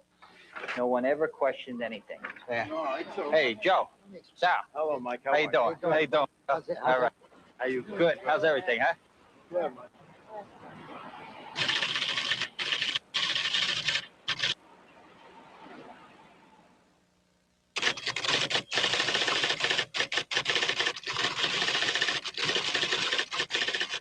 Oh, really? Saturday night? I know, that was her dad. That's Carmela's dad right there. So that's Carmela's father. The best. Ciao.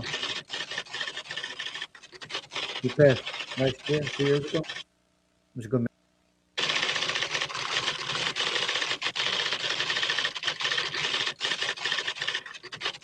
Slow and steady, Johnny. It's a process. I've been there how many times? It's a process. Live from Channel 5 News in New York, this is the 10 o'clock news.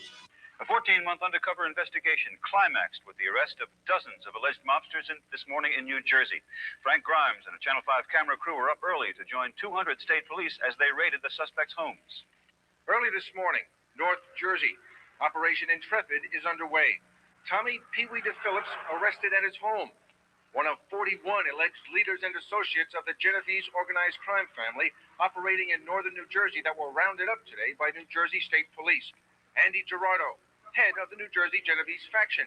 Ralph Vaccaro, second in command to Gerardo. Gerardo and the others are charged with running $1 million a week racketeering operation centered in, but not limited to, the Newark area. The key to the case was this oil company in North Newark. The sign says Premium Petroleum, but cops say the company... I took Thindu there. Thindu has a great picture of that side of the building right there. You want to see Carmela's dad again? He might come out again. He might come out again. Just give a second. He's on the left when he comes out again. So Thindu has a great picture of that right there. That I took him right to that building when he was here. I don't know if he posted it or not. Didn't sell much oil. It didn't even have an oil truck. It was a phony company set up by the state police. Set up right next door to Andy Gerardo's headquarters. Only a thin wall separated the undercover cops in Premium Petroleum from the alleged hoods in Gerardo's headquarters. Using bugs and a video camera, cops were able to see and record the group's daily activities, which included a... Right there. Right there. Thindu has a picture of that right there. Yeah. Well, because you never had a fucking rat this bad. Well, you know what I mean. This guy literally ran around with a camera. But Thindu should post it, clip this and put his picture, you know? At times, running a casino there.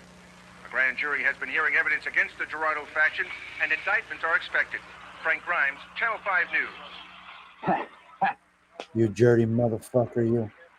Now we'll call you a motherfucker because you're dirty.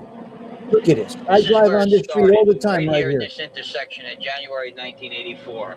I was coming south Let me explain on this North something. 8th Street towards the intersection of It's unbelievable because I was there every day right there. Bloomfield Avenue here. Upon arriving here, I observed a disturbance in what looked to be an auto accident. One white guy, two black guys. I zipped the truck right over here, slammed it in park, and jumped out to go to the help of the guy in trouble, the white guy, 2 against 1. I evened up the odds. I smacked one of the guys, knocked him on his ass, and one was invited into the luncheonette for breakfast by the white guy. I parked the truck and I went right into the luncheonette. Cool. As I come in there, this guy, Andy, he introduced himself as Andy Gerard. I said, I'm Mike Russell. He says, you sit in my booth. He sits down, he says, why'd you help me out? I says, I do it for anybody. I'm an ex-cop. Perks up, he says, where, when? He goes, what's happening with this ex-cop stuff? I tell him, East Orange, and I left the police force because I wanted to try self-employment. I got young kids. He's a liar. As I'm sitting in the booth eating breakfast. He's a liar. He did not get taken. He did not retire. He was shaking down fucking prostitutes and transvestites, you fucking liar. He's a liar. He's lying right now. With him in comes Tommy D. Phillips, also known as Pee-wee, notorious gangster from the North Ward for many years, a very prominent bookmaker. Pee-wee says, that's great. You helped out our boss. Never said that. Now I'm beginning to realize what's going on with Tommy this guy. would never say you helped our boss. It would never happen. It would never happen. Hey, teacher, the documentary got taken down because of all his... HBO took it down. It's just gone. You got to... Hey, teacher, just search Mob Cop Mike Russell. Mob Cop Mike Russell. The liar. As I leave the luncheonette, I call up Nick, a friend of mine. Nick Oriello, a sergeant with the New Jersey State Police. Call him right up and I said, Nick, tell me who this guy Andy Gerard is. He says he's a Genovese boss. I said, oh yeah? Well, I just made his acquaintance and the guy just bought me breakfast. And now I can come and go from the luncheonette where he has his breakfast. Nick says, Mike, please stay on it. You know, stay with it and see what you can hear for me. Right, bye. I become a fixture at this luncheonette. I'm there 5 days a week. I begin to identify the gangsters through plate numbers and who's meeting Andy at what time every day. Who's that, Big Bones? You couldn't be more accurate. You couldn't be more correct than this. Although we had Skippy was the cop. Skippy was an ex-cop. There are a lot of ex-cops that are in there. There are. He was a cop that shook down fucking transvestite prostitutes in East Orange and Newark. He's lying to you guys. He's lying. Nick begins to pay me for this after a while. As the summer rolls around, Jersey's hit with a garbage strike. In the middle of the summer, Andy says to me, hey, you drive a truck, right, Mike? I said, yeah. He says, do me a favor. I want you to go on a garbage route and break the strike. He was a disgrace cop. That From went what good, I understand. And the state cops are getting excited because now it's really getting serious. Next, I go over to Jersey Carting and dispose of toxic waste. I put a 55-gallon drum of unknown toxic stuff in my truck, filled with restaurant garbage, and went to the dumps and dumped it. Of course, I'm reporting all this back to Nick. Now I'm getting in good with the bad guys, but it took months of doing this dirty shit for them before one of the hoods gave me my big break in the case. James Palmieri, also known as JP, underboss for Joe Zara, made guy. He says, Mike, we're going to rent the store in front of the club. You know, anybody who wants it, you know, if you want it for, you know, I said, Jesus, Jay, you know, that'd be real good for my oil company. And it'd be great for it. Right on the corner there, I'll let her up the window. I said, but I'm 99% sure I want it, but give me about a couple hours just to make sure. Mm-hmm. He says, all right. He says, write your name, address, and your phone number down, your date of birth, and all this stuff. I knew what that was for because they got cops in their pocket, and they were going to have me checked out. But that goes with the game.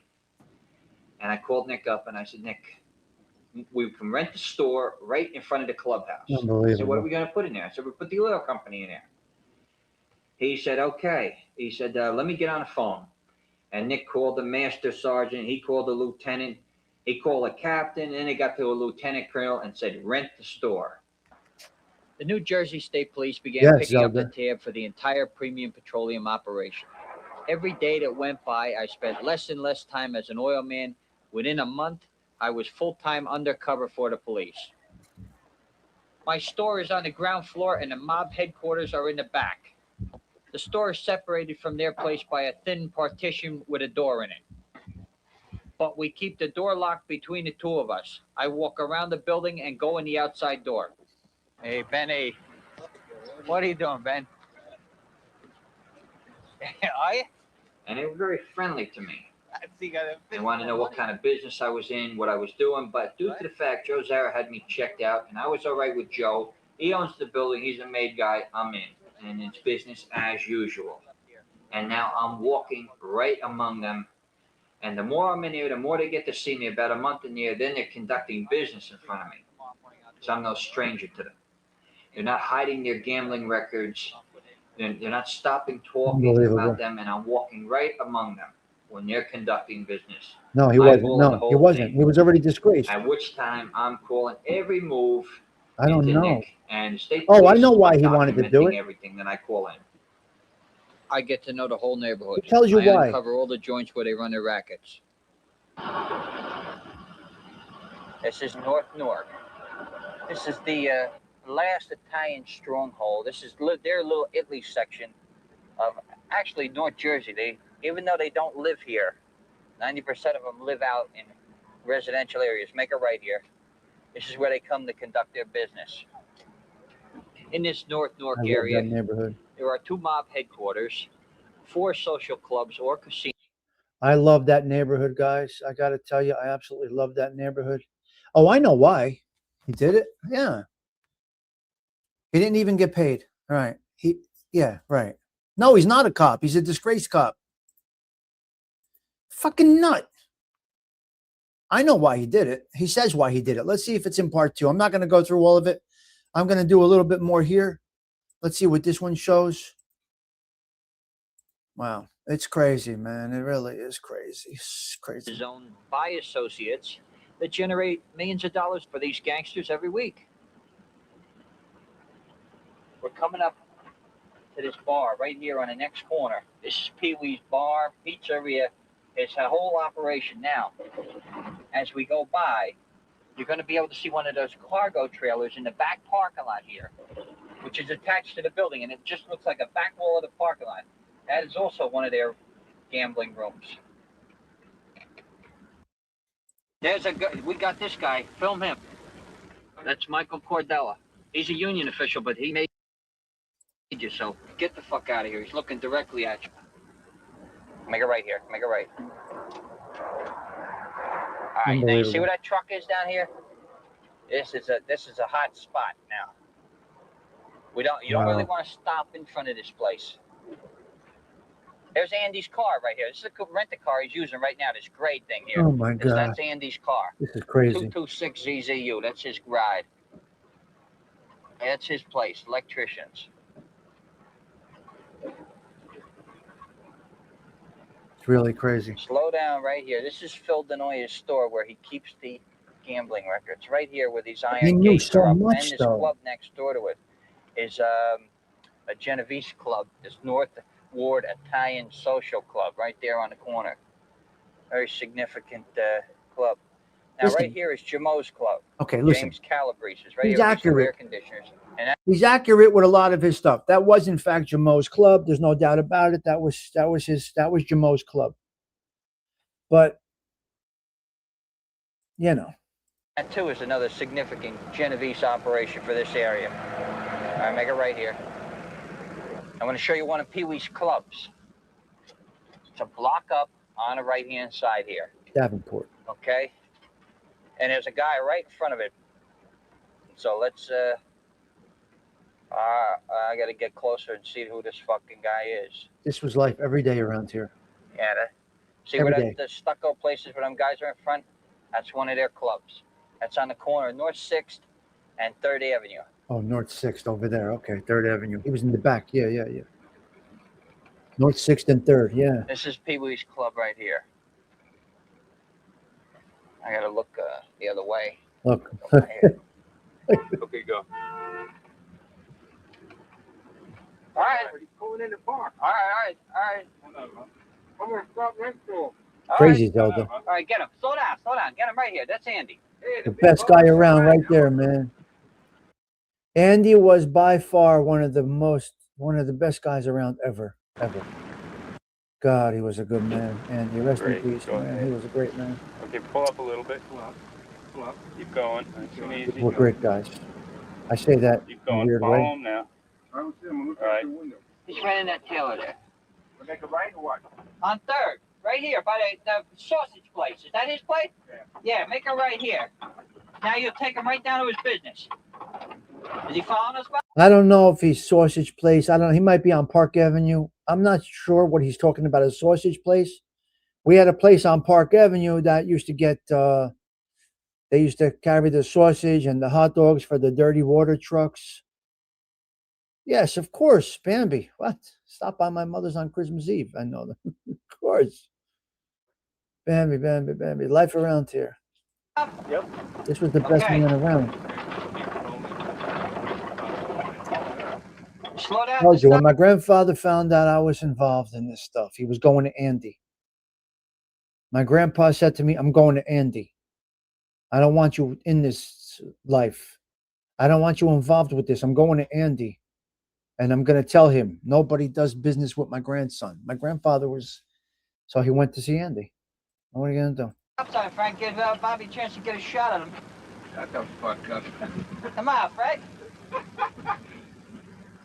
I know. My mother said, my mother was on the show. She said, when Andy walked into the neighborhood, it was like Jesus Christ walking into the neighborhood. My mother told us that. Especially when we get the big guys. You better disappear. He could possibly see something through this window. Joey Dell, he was a dirty cop.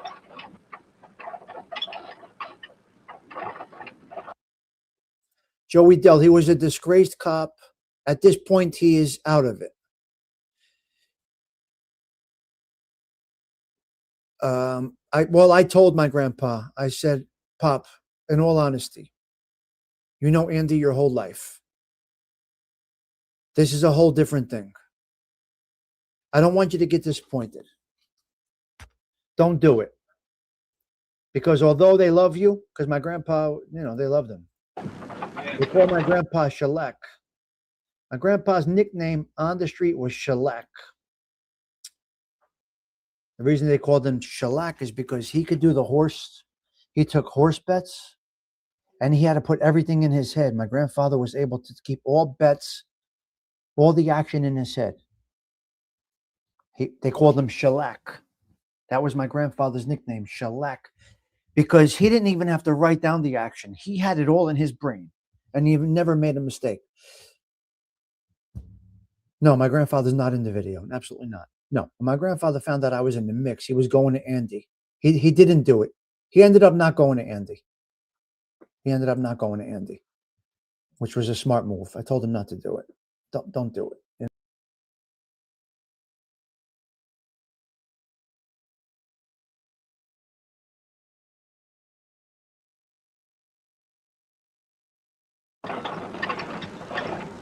He turned in, Bob? Yeah. Turned in. All right. He's gone. Yeah. Great. Yeah. Tight close-up. Dynamite. Well, they labeled him a genius. 1980 in March, I was working organized crime out of the TAC force. Here you go. And at the time, I was trying to penetrate the Lucchese crime Okay, family. so who asked why he did this? Who asked why he did this? Listen to the story right here. Who was very active in this area right here in Newark. I start down the alleyway. That's when Joey Riccardi hit me with a devastating sucker punch, floored me.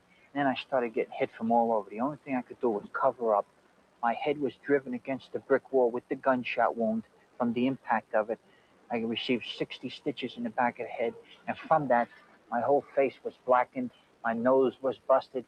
I lost this front tooth. That was gone. I lost the two senses, taste and smell. And that was my biggest incentive every time I eat a meal and I can't taste anymore. There you go, Zelda. Or I think about what happened to me down an alleyway. That was my biggest incentive to come back and take these people on.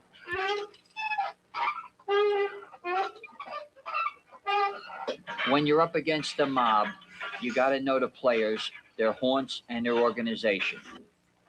Andy Girard is the top guy in North Newark. He's the capo or captain and runs the family.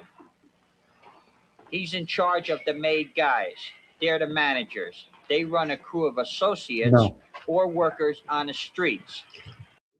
Don Mickey, I believe, no, he was disgraced. He was already out of the department before this. He was already a disgraced cop. But everything the group is into, the made guys control. This kind of organization is what makes the mob so powerful. Organized crime preys on people's weaknesses. Gambling, narcotics, and they hook them in. When you can't pay up and you lose the money to them, right away they want to shift you to their loan shark, which is one of their guys. From then on, you have to make enormous payments and you never get out from under this loan shark. He's on your back, threatening you with physical violence, harm to your family. Then they can proceed Bullshit. on and try and infiltrate your Bullshit. business. They run a casino or a large-scale card He's a game liar. from inside your business. From there, they literally own you. You're a liar. That's the way these guys work every day. Never of the went week. after families. Shut up. I got seniority there now. What a fucking I was liar. talking to him about that today. Bullshit. I'm like a full-fledged member. Go after your families. Shut up. It doesn't bother them, or it doesn't occur to them that I'm not doing anything there. That's how well I fit in with them. They talk to me, they borrow my chair, they borrow my suntan oil. It's all fun and games. They just conduct business right around me like I'm one of them. Yeah. Hey, Joe. Sal. Hello, Mike. How you Okay, doing? Sal. All right. Okay. In the blue shirt is Carmela's dad. The blue shirt is Carmela's dad right there. Are you good? How's that? In with them. My chair, they borrow games. They just conduct business right around me like I'm one of them. Yeah. Hey, Joe. Sal. Hello, Mike. How you doing? How you doing? All right. Are you good? How's everything, huh? Joe Z on the left, Carmela's dad on the right. Okay.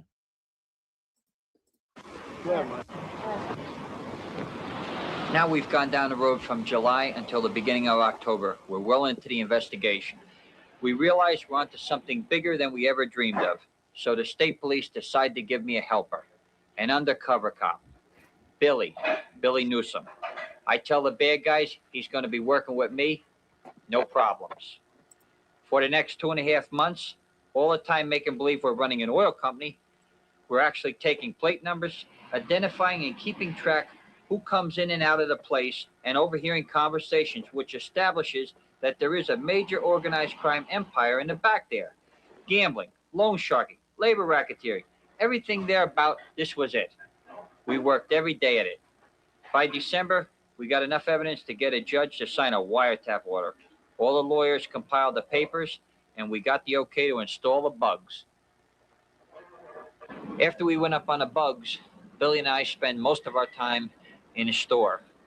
I would stay by the spy hole and gather evidence and identify the people who were speaking into what bugs at which time. Billy, in turn, would stay by the phone and call the plan up and make the logs out.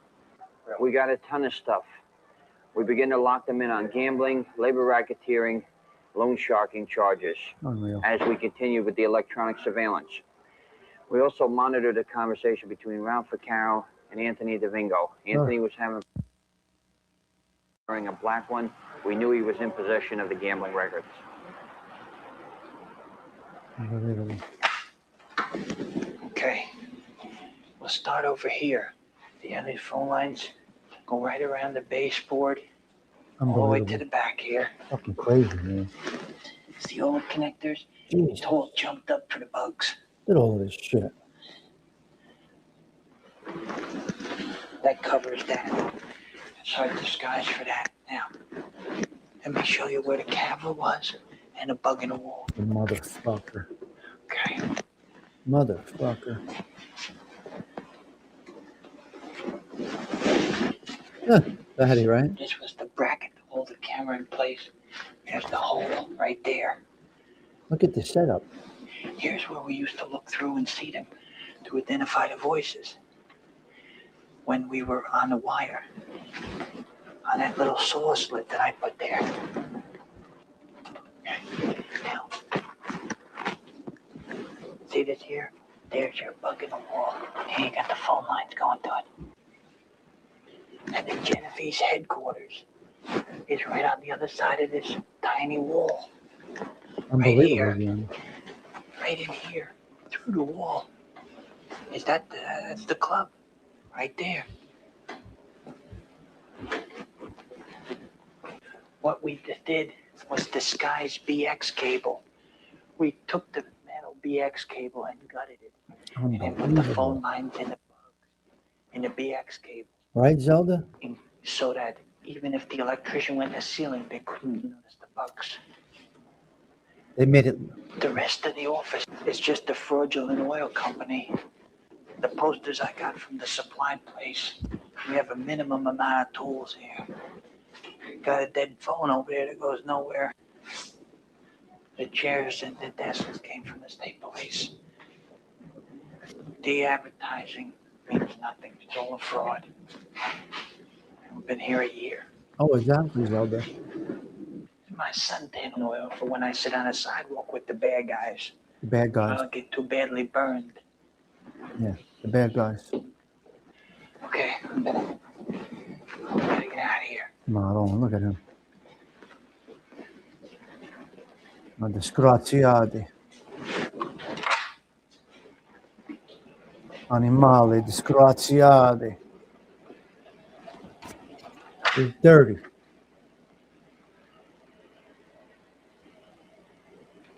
He has my hat, though. The wiretaps paid off in a lot of ways.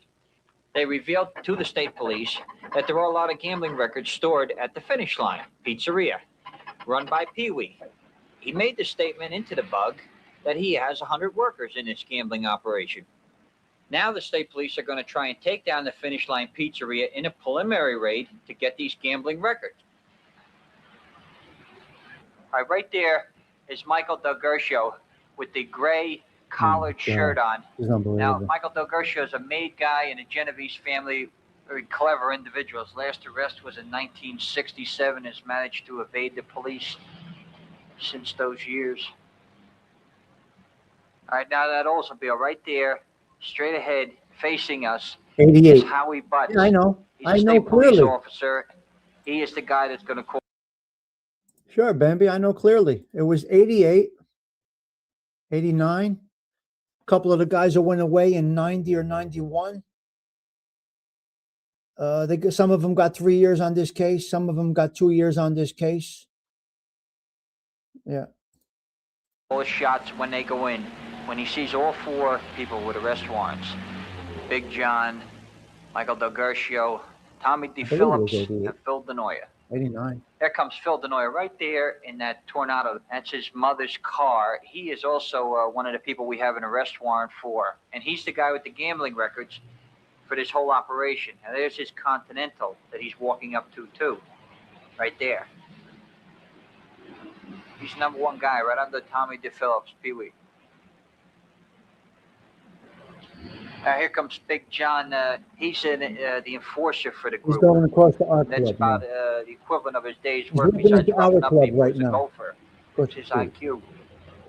Big John also serves as a part-time short.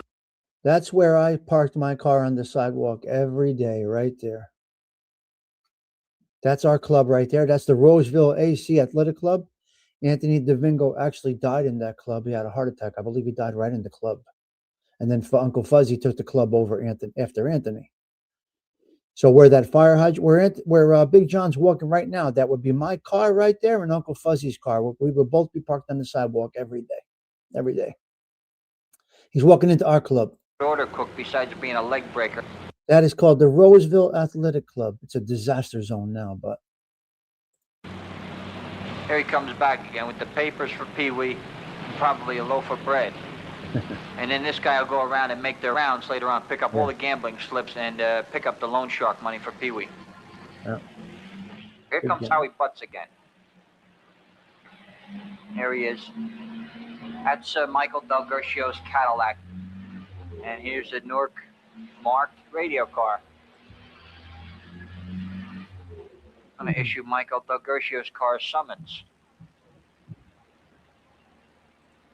That uniformed police officer has no idea that there's going to be a raid taking place. He's just there to enforce the parking regulations for the street sweeper. Phil Denoya has just left the scene now in his mother's car. Oh, did they really? And the detectives on the scene are probably looking for his Lincoln. There's Michael Del Gershio receiving the summons. Good Michael. Going to complain now. Got the Sansa belt on, And Michael. who am I to get a parking ticket?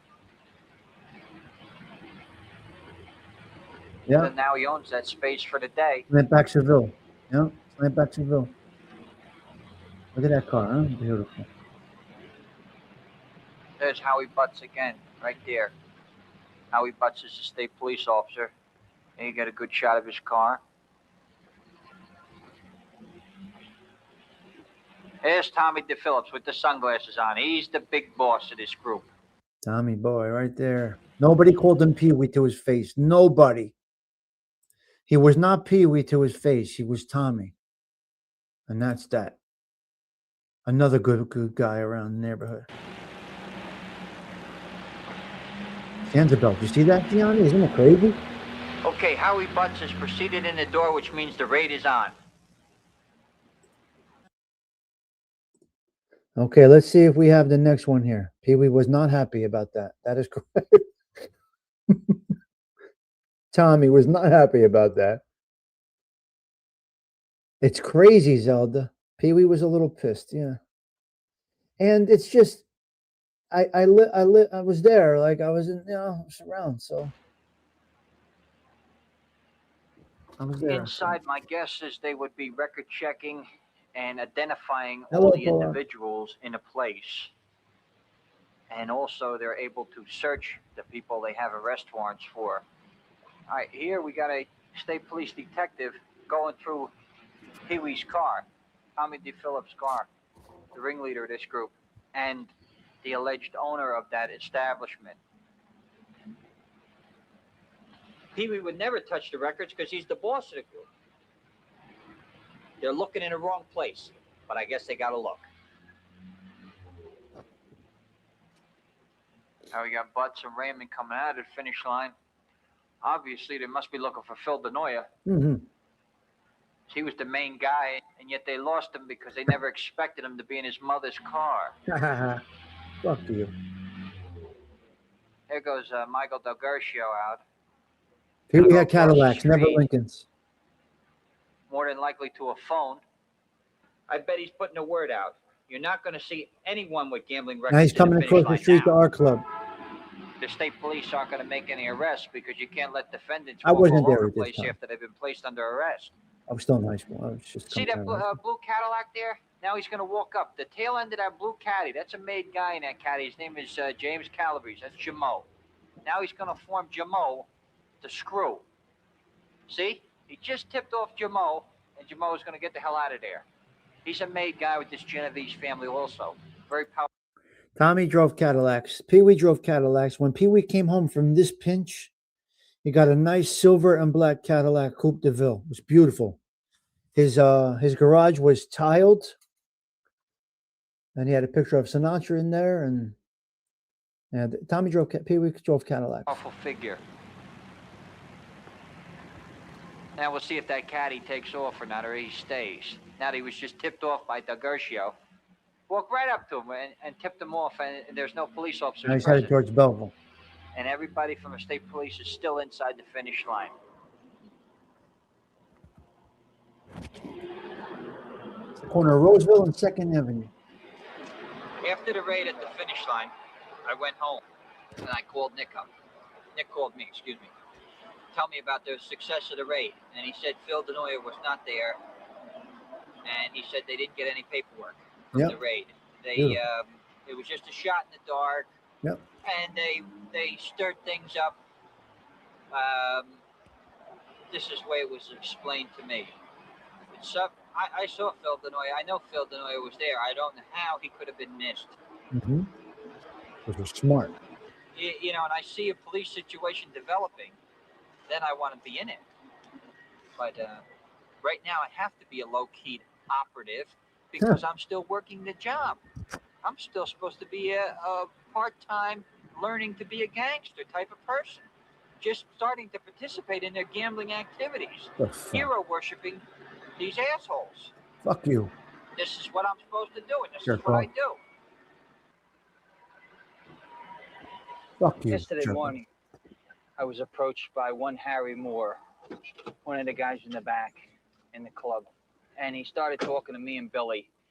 And he says, well, I could talk to you guys. I said, Harry, you know, you're German, I'm German, Billy's German. You're one of us. So Harry says, yeah, that's right. You know, he says, with this, Harry describes the game to us that they're running on a nightly basis in the back, which is a Monte game, how they take all the 9s and 10s out of the deck and they bet on the 4 cards, one against each other. And sometimes the pot goes as high as $40,000. He explained to us who deals, who's the bank, and he also told us what the cut is for the house is 25% of each pot.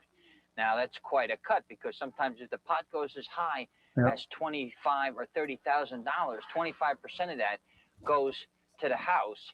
That in itself was all documented today. Billy documented it on paper. A lot, That and we can watch it over and over again. It's unbelievable, right? As we started closing in on the bad guys, I had to start thinking of the dangers to my family.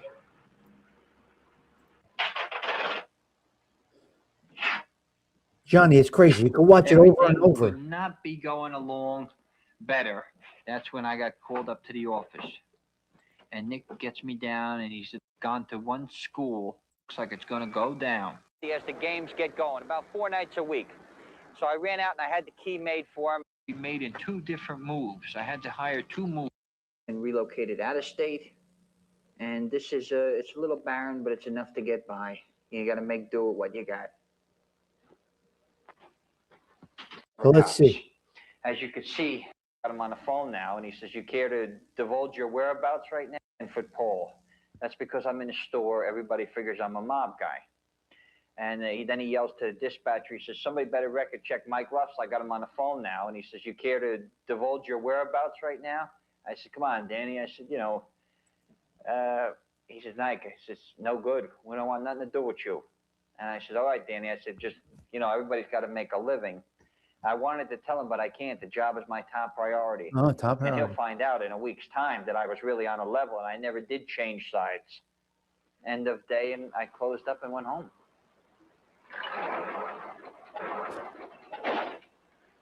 Tuesday, the 16th, Billy and I returned to State Car this morning. Billy dropped me off at my car. Let's fast forward. That's it. The job was done. I couldn't. I returned to State Car this Here we morning. go. Let's see here. Billy dropped me off the at end. my car, and that's it. The job was done. I'm finished. Billy said, "It's out of our hands now. We did a good job." And that's it. And I said, "Billy, good luck and be careful." And then I left him. The night before the raids, I was all psyched up then. And I was hoping for an immense success. I couldn't sleep that night. I was walking around like an expectant father myself. And then I waited and I waited and I watched, and 4 o'clock rolled around. I said, "Here we go, D-Day." And then, make a long story short, I got a phone call 10:30 in the morning. Nick says, "Mike." I could tell by the tone of his voice. He said, "Mike." He said, "We hit a grand slam." I said, "Nick, do you mean we hit a home run?" He said, "We hit a grand slam. It went out of the park and down the street." Jerk off. State police raided the club in the back, the one we had monitored for 15 months.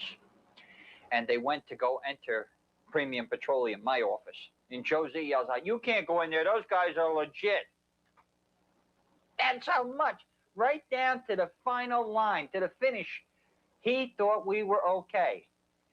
And the state cops look at him and they say, "Yeah, they're legit, all right. They're with us. It's a laundromat, Pete. And we're going to move the furniture out now It to was. the Now state it's a police laundromat now. furniture."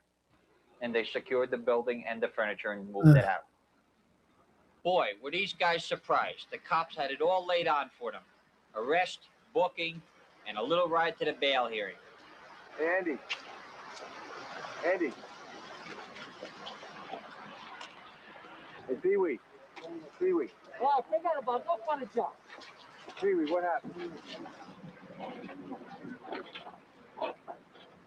I got the picture of me fucking your mother last night. Hey, Ralph. What happened? What happened, Ralphie?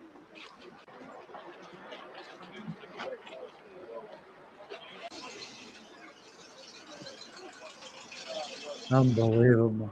Wow. Wow.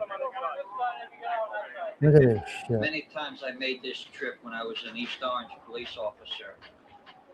I used to bring the truck down once in a while loaded with prisoners at the end of the day. This is at the Essex County Courthouse. Here comes Joe Patullo. Here's the guy who used to give me the tips on the horses, the first guy right behind the sheriff.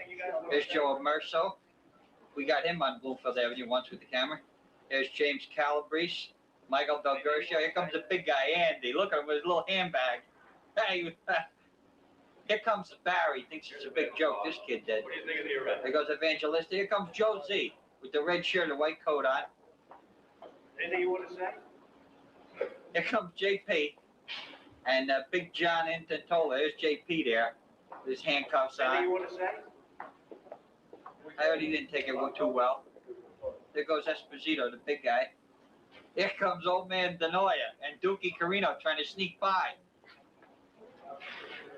This guy's a legitimate bookie among all the senior citizens. Bucko, Frank Bucko. There's Phil Denoya Jr.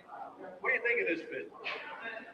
You see the way Dookie Carino now tried to sneak behind the other guy so you didn't catch him with the cameras. His brother's a North councilman. He don't want to know nothing about nothing in these organized crime things. A little contingent of state police there. Mighty secure courtroom.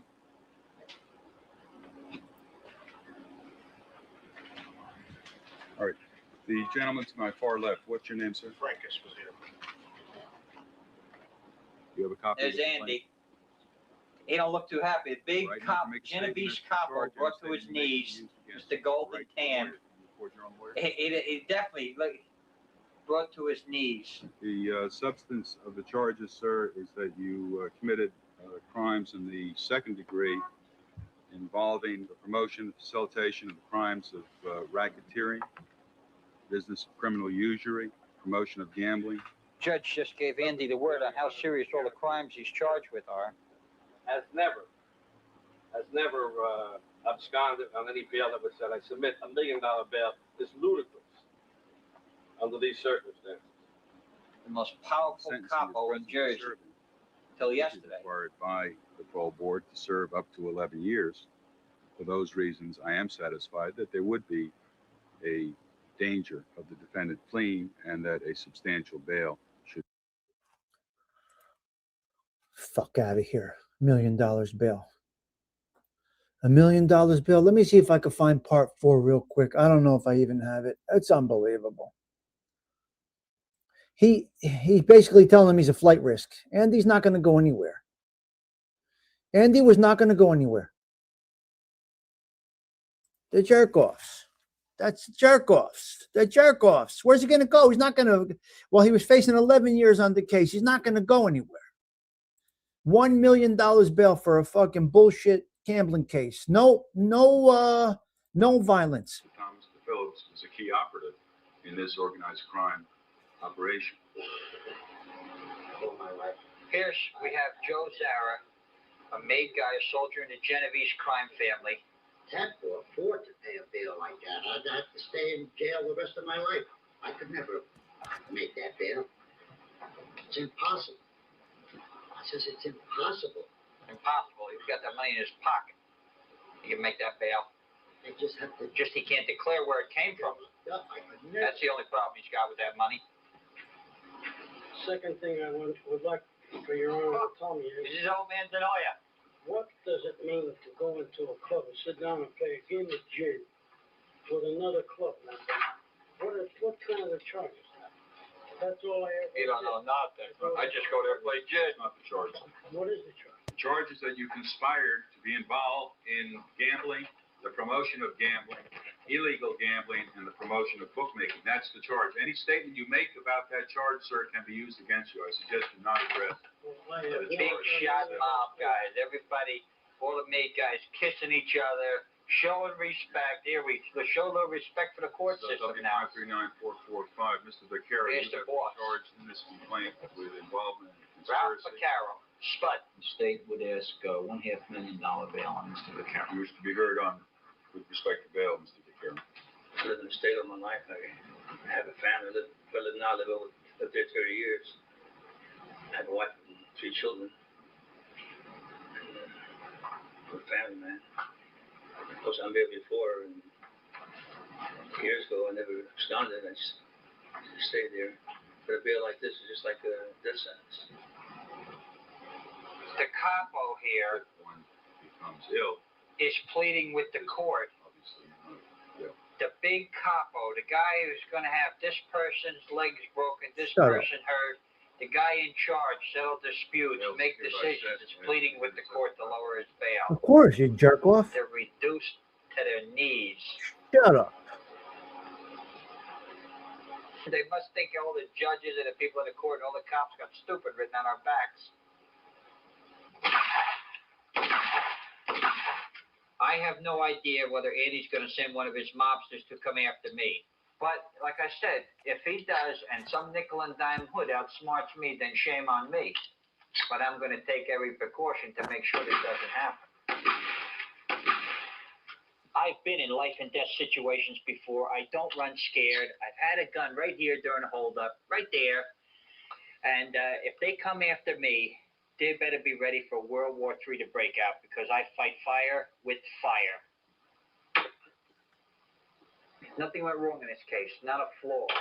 I know, me too, Polak. Really, it's fucked up. Into their place. The bugs work perfectly. Everything. Right, Polak? Isn't Right it on down the disturbing? line. Perfect. Perfection. Where is I this guess rat once today? you In got Florida. bit by the bug, you always got it. I always wanted down He's deep in Florida my heart now. to make a big case. I wanted to be able to go where no other cop went, you know, to get in deep into a mob organization, Florida, guys. big He's in Florida. undercover type of stuff. South Florida. Like you see on TV. And I want to be the guy that people say, Mike Russell, goddamn Mike Russell took down a whole Genovese mob. That's what I want to hear.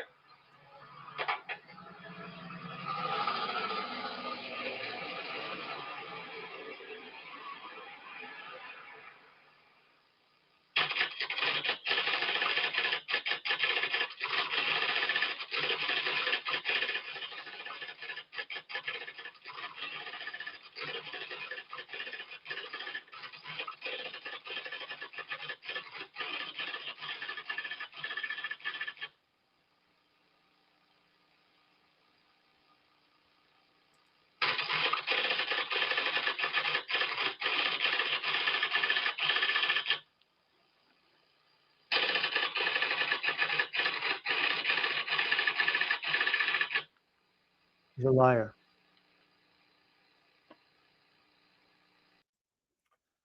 Polak, I feel the same way. It makes you sick.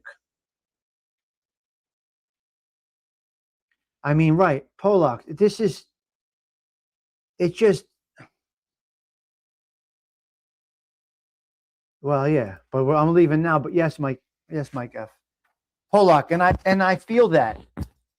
Imagine seeing these guys every day, and then you see this. I saw these guys all the. It's just terrible.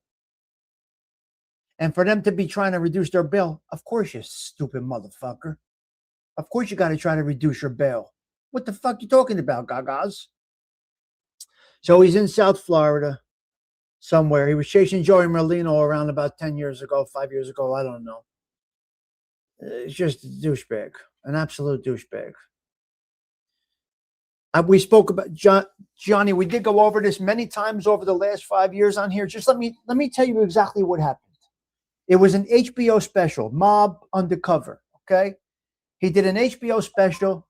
He wrote a book. They were going to make it into a movie. He got found out that he was a fraud. Majority of it was a lie. HBO dropped him. And they removed their special from the HBO archives, so to speak. And that's that. He's gone. So the full documentary is gone. I have it on VHS somewhere. My mother had it. I don't know. We have it somewhere on VHS. And we have the full transcript of it. Somewhere my mother had it. I don't know why my mother had it. Please, guys, I can't tell you why. My mother had the tapes and everything. I don't know. You got to understand my mother to understand some of these things. So there's things my mother didn't tell me. So I don't know. My mother was probably more in the mix than I ever knew. So I have no idea, Johnny. I couldn't tell you. My mother was my mother. She was a special woman. And if you heard her and you know her, you would understand. She had everything. I go to my mother's house. I'm like, what is this? And, my mother spoke like I speak. Yeah. Oh, I have no idea. But we had the whole thing. You know, I sit down, I watch this with my mother like some of you guys watch the Brady Bunch. Well, let me tell you. She's just sit down, Tommy. We're going to watch this. We're going to watch this. I'm thinking it's what, the Bad News Bears, the Brady Bunch? No. It's a documentary about Mikey Gaga. I'm thinking we're watching home movies. She says, you're not going to believe this and that.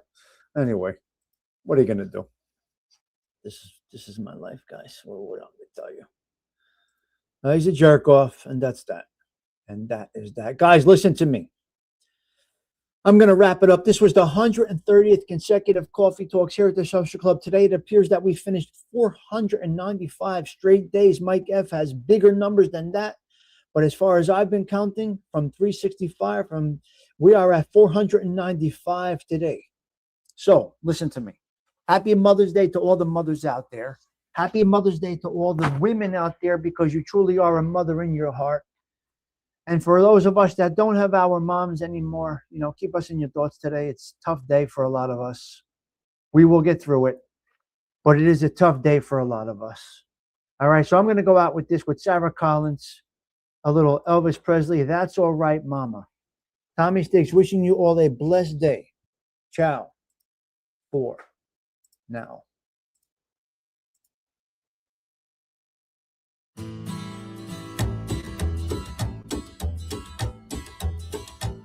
Well, that's all right, Mama. That's all right for you. That's all right, Mama. Just any way you do, well, that's all right. That's all right. That's all right now, Mama. Any way you do. Well, Mama, she don't told me. Papa don't told me to. Girl, that boy you're fooling with just ain't no good for you, but that's all right. Baby, that's all right. That's all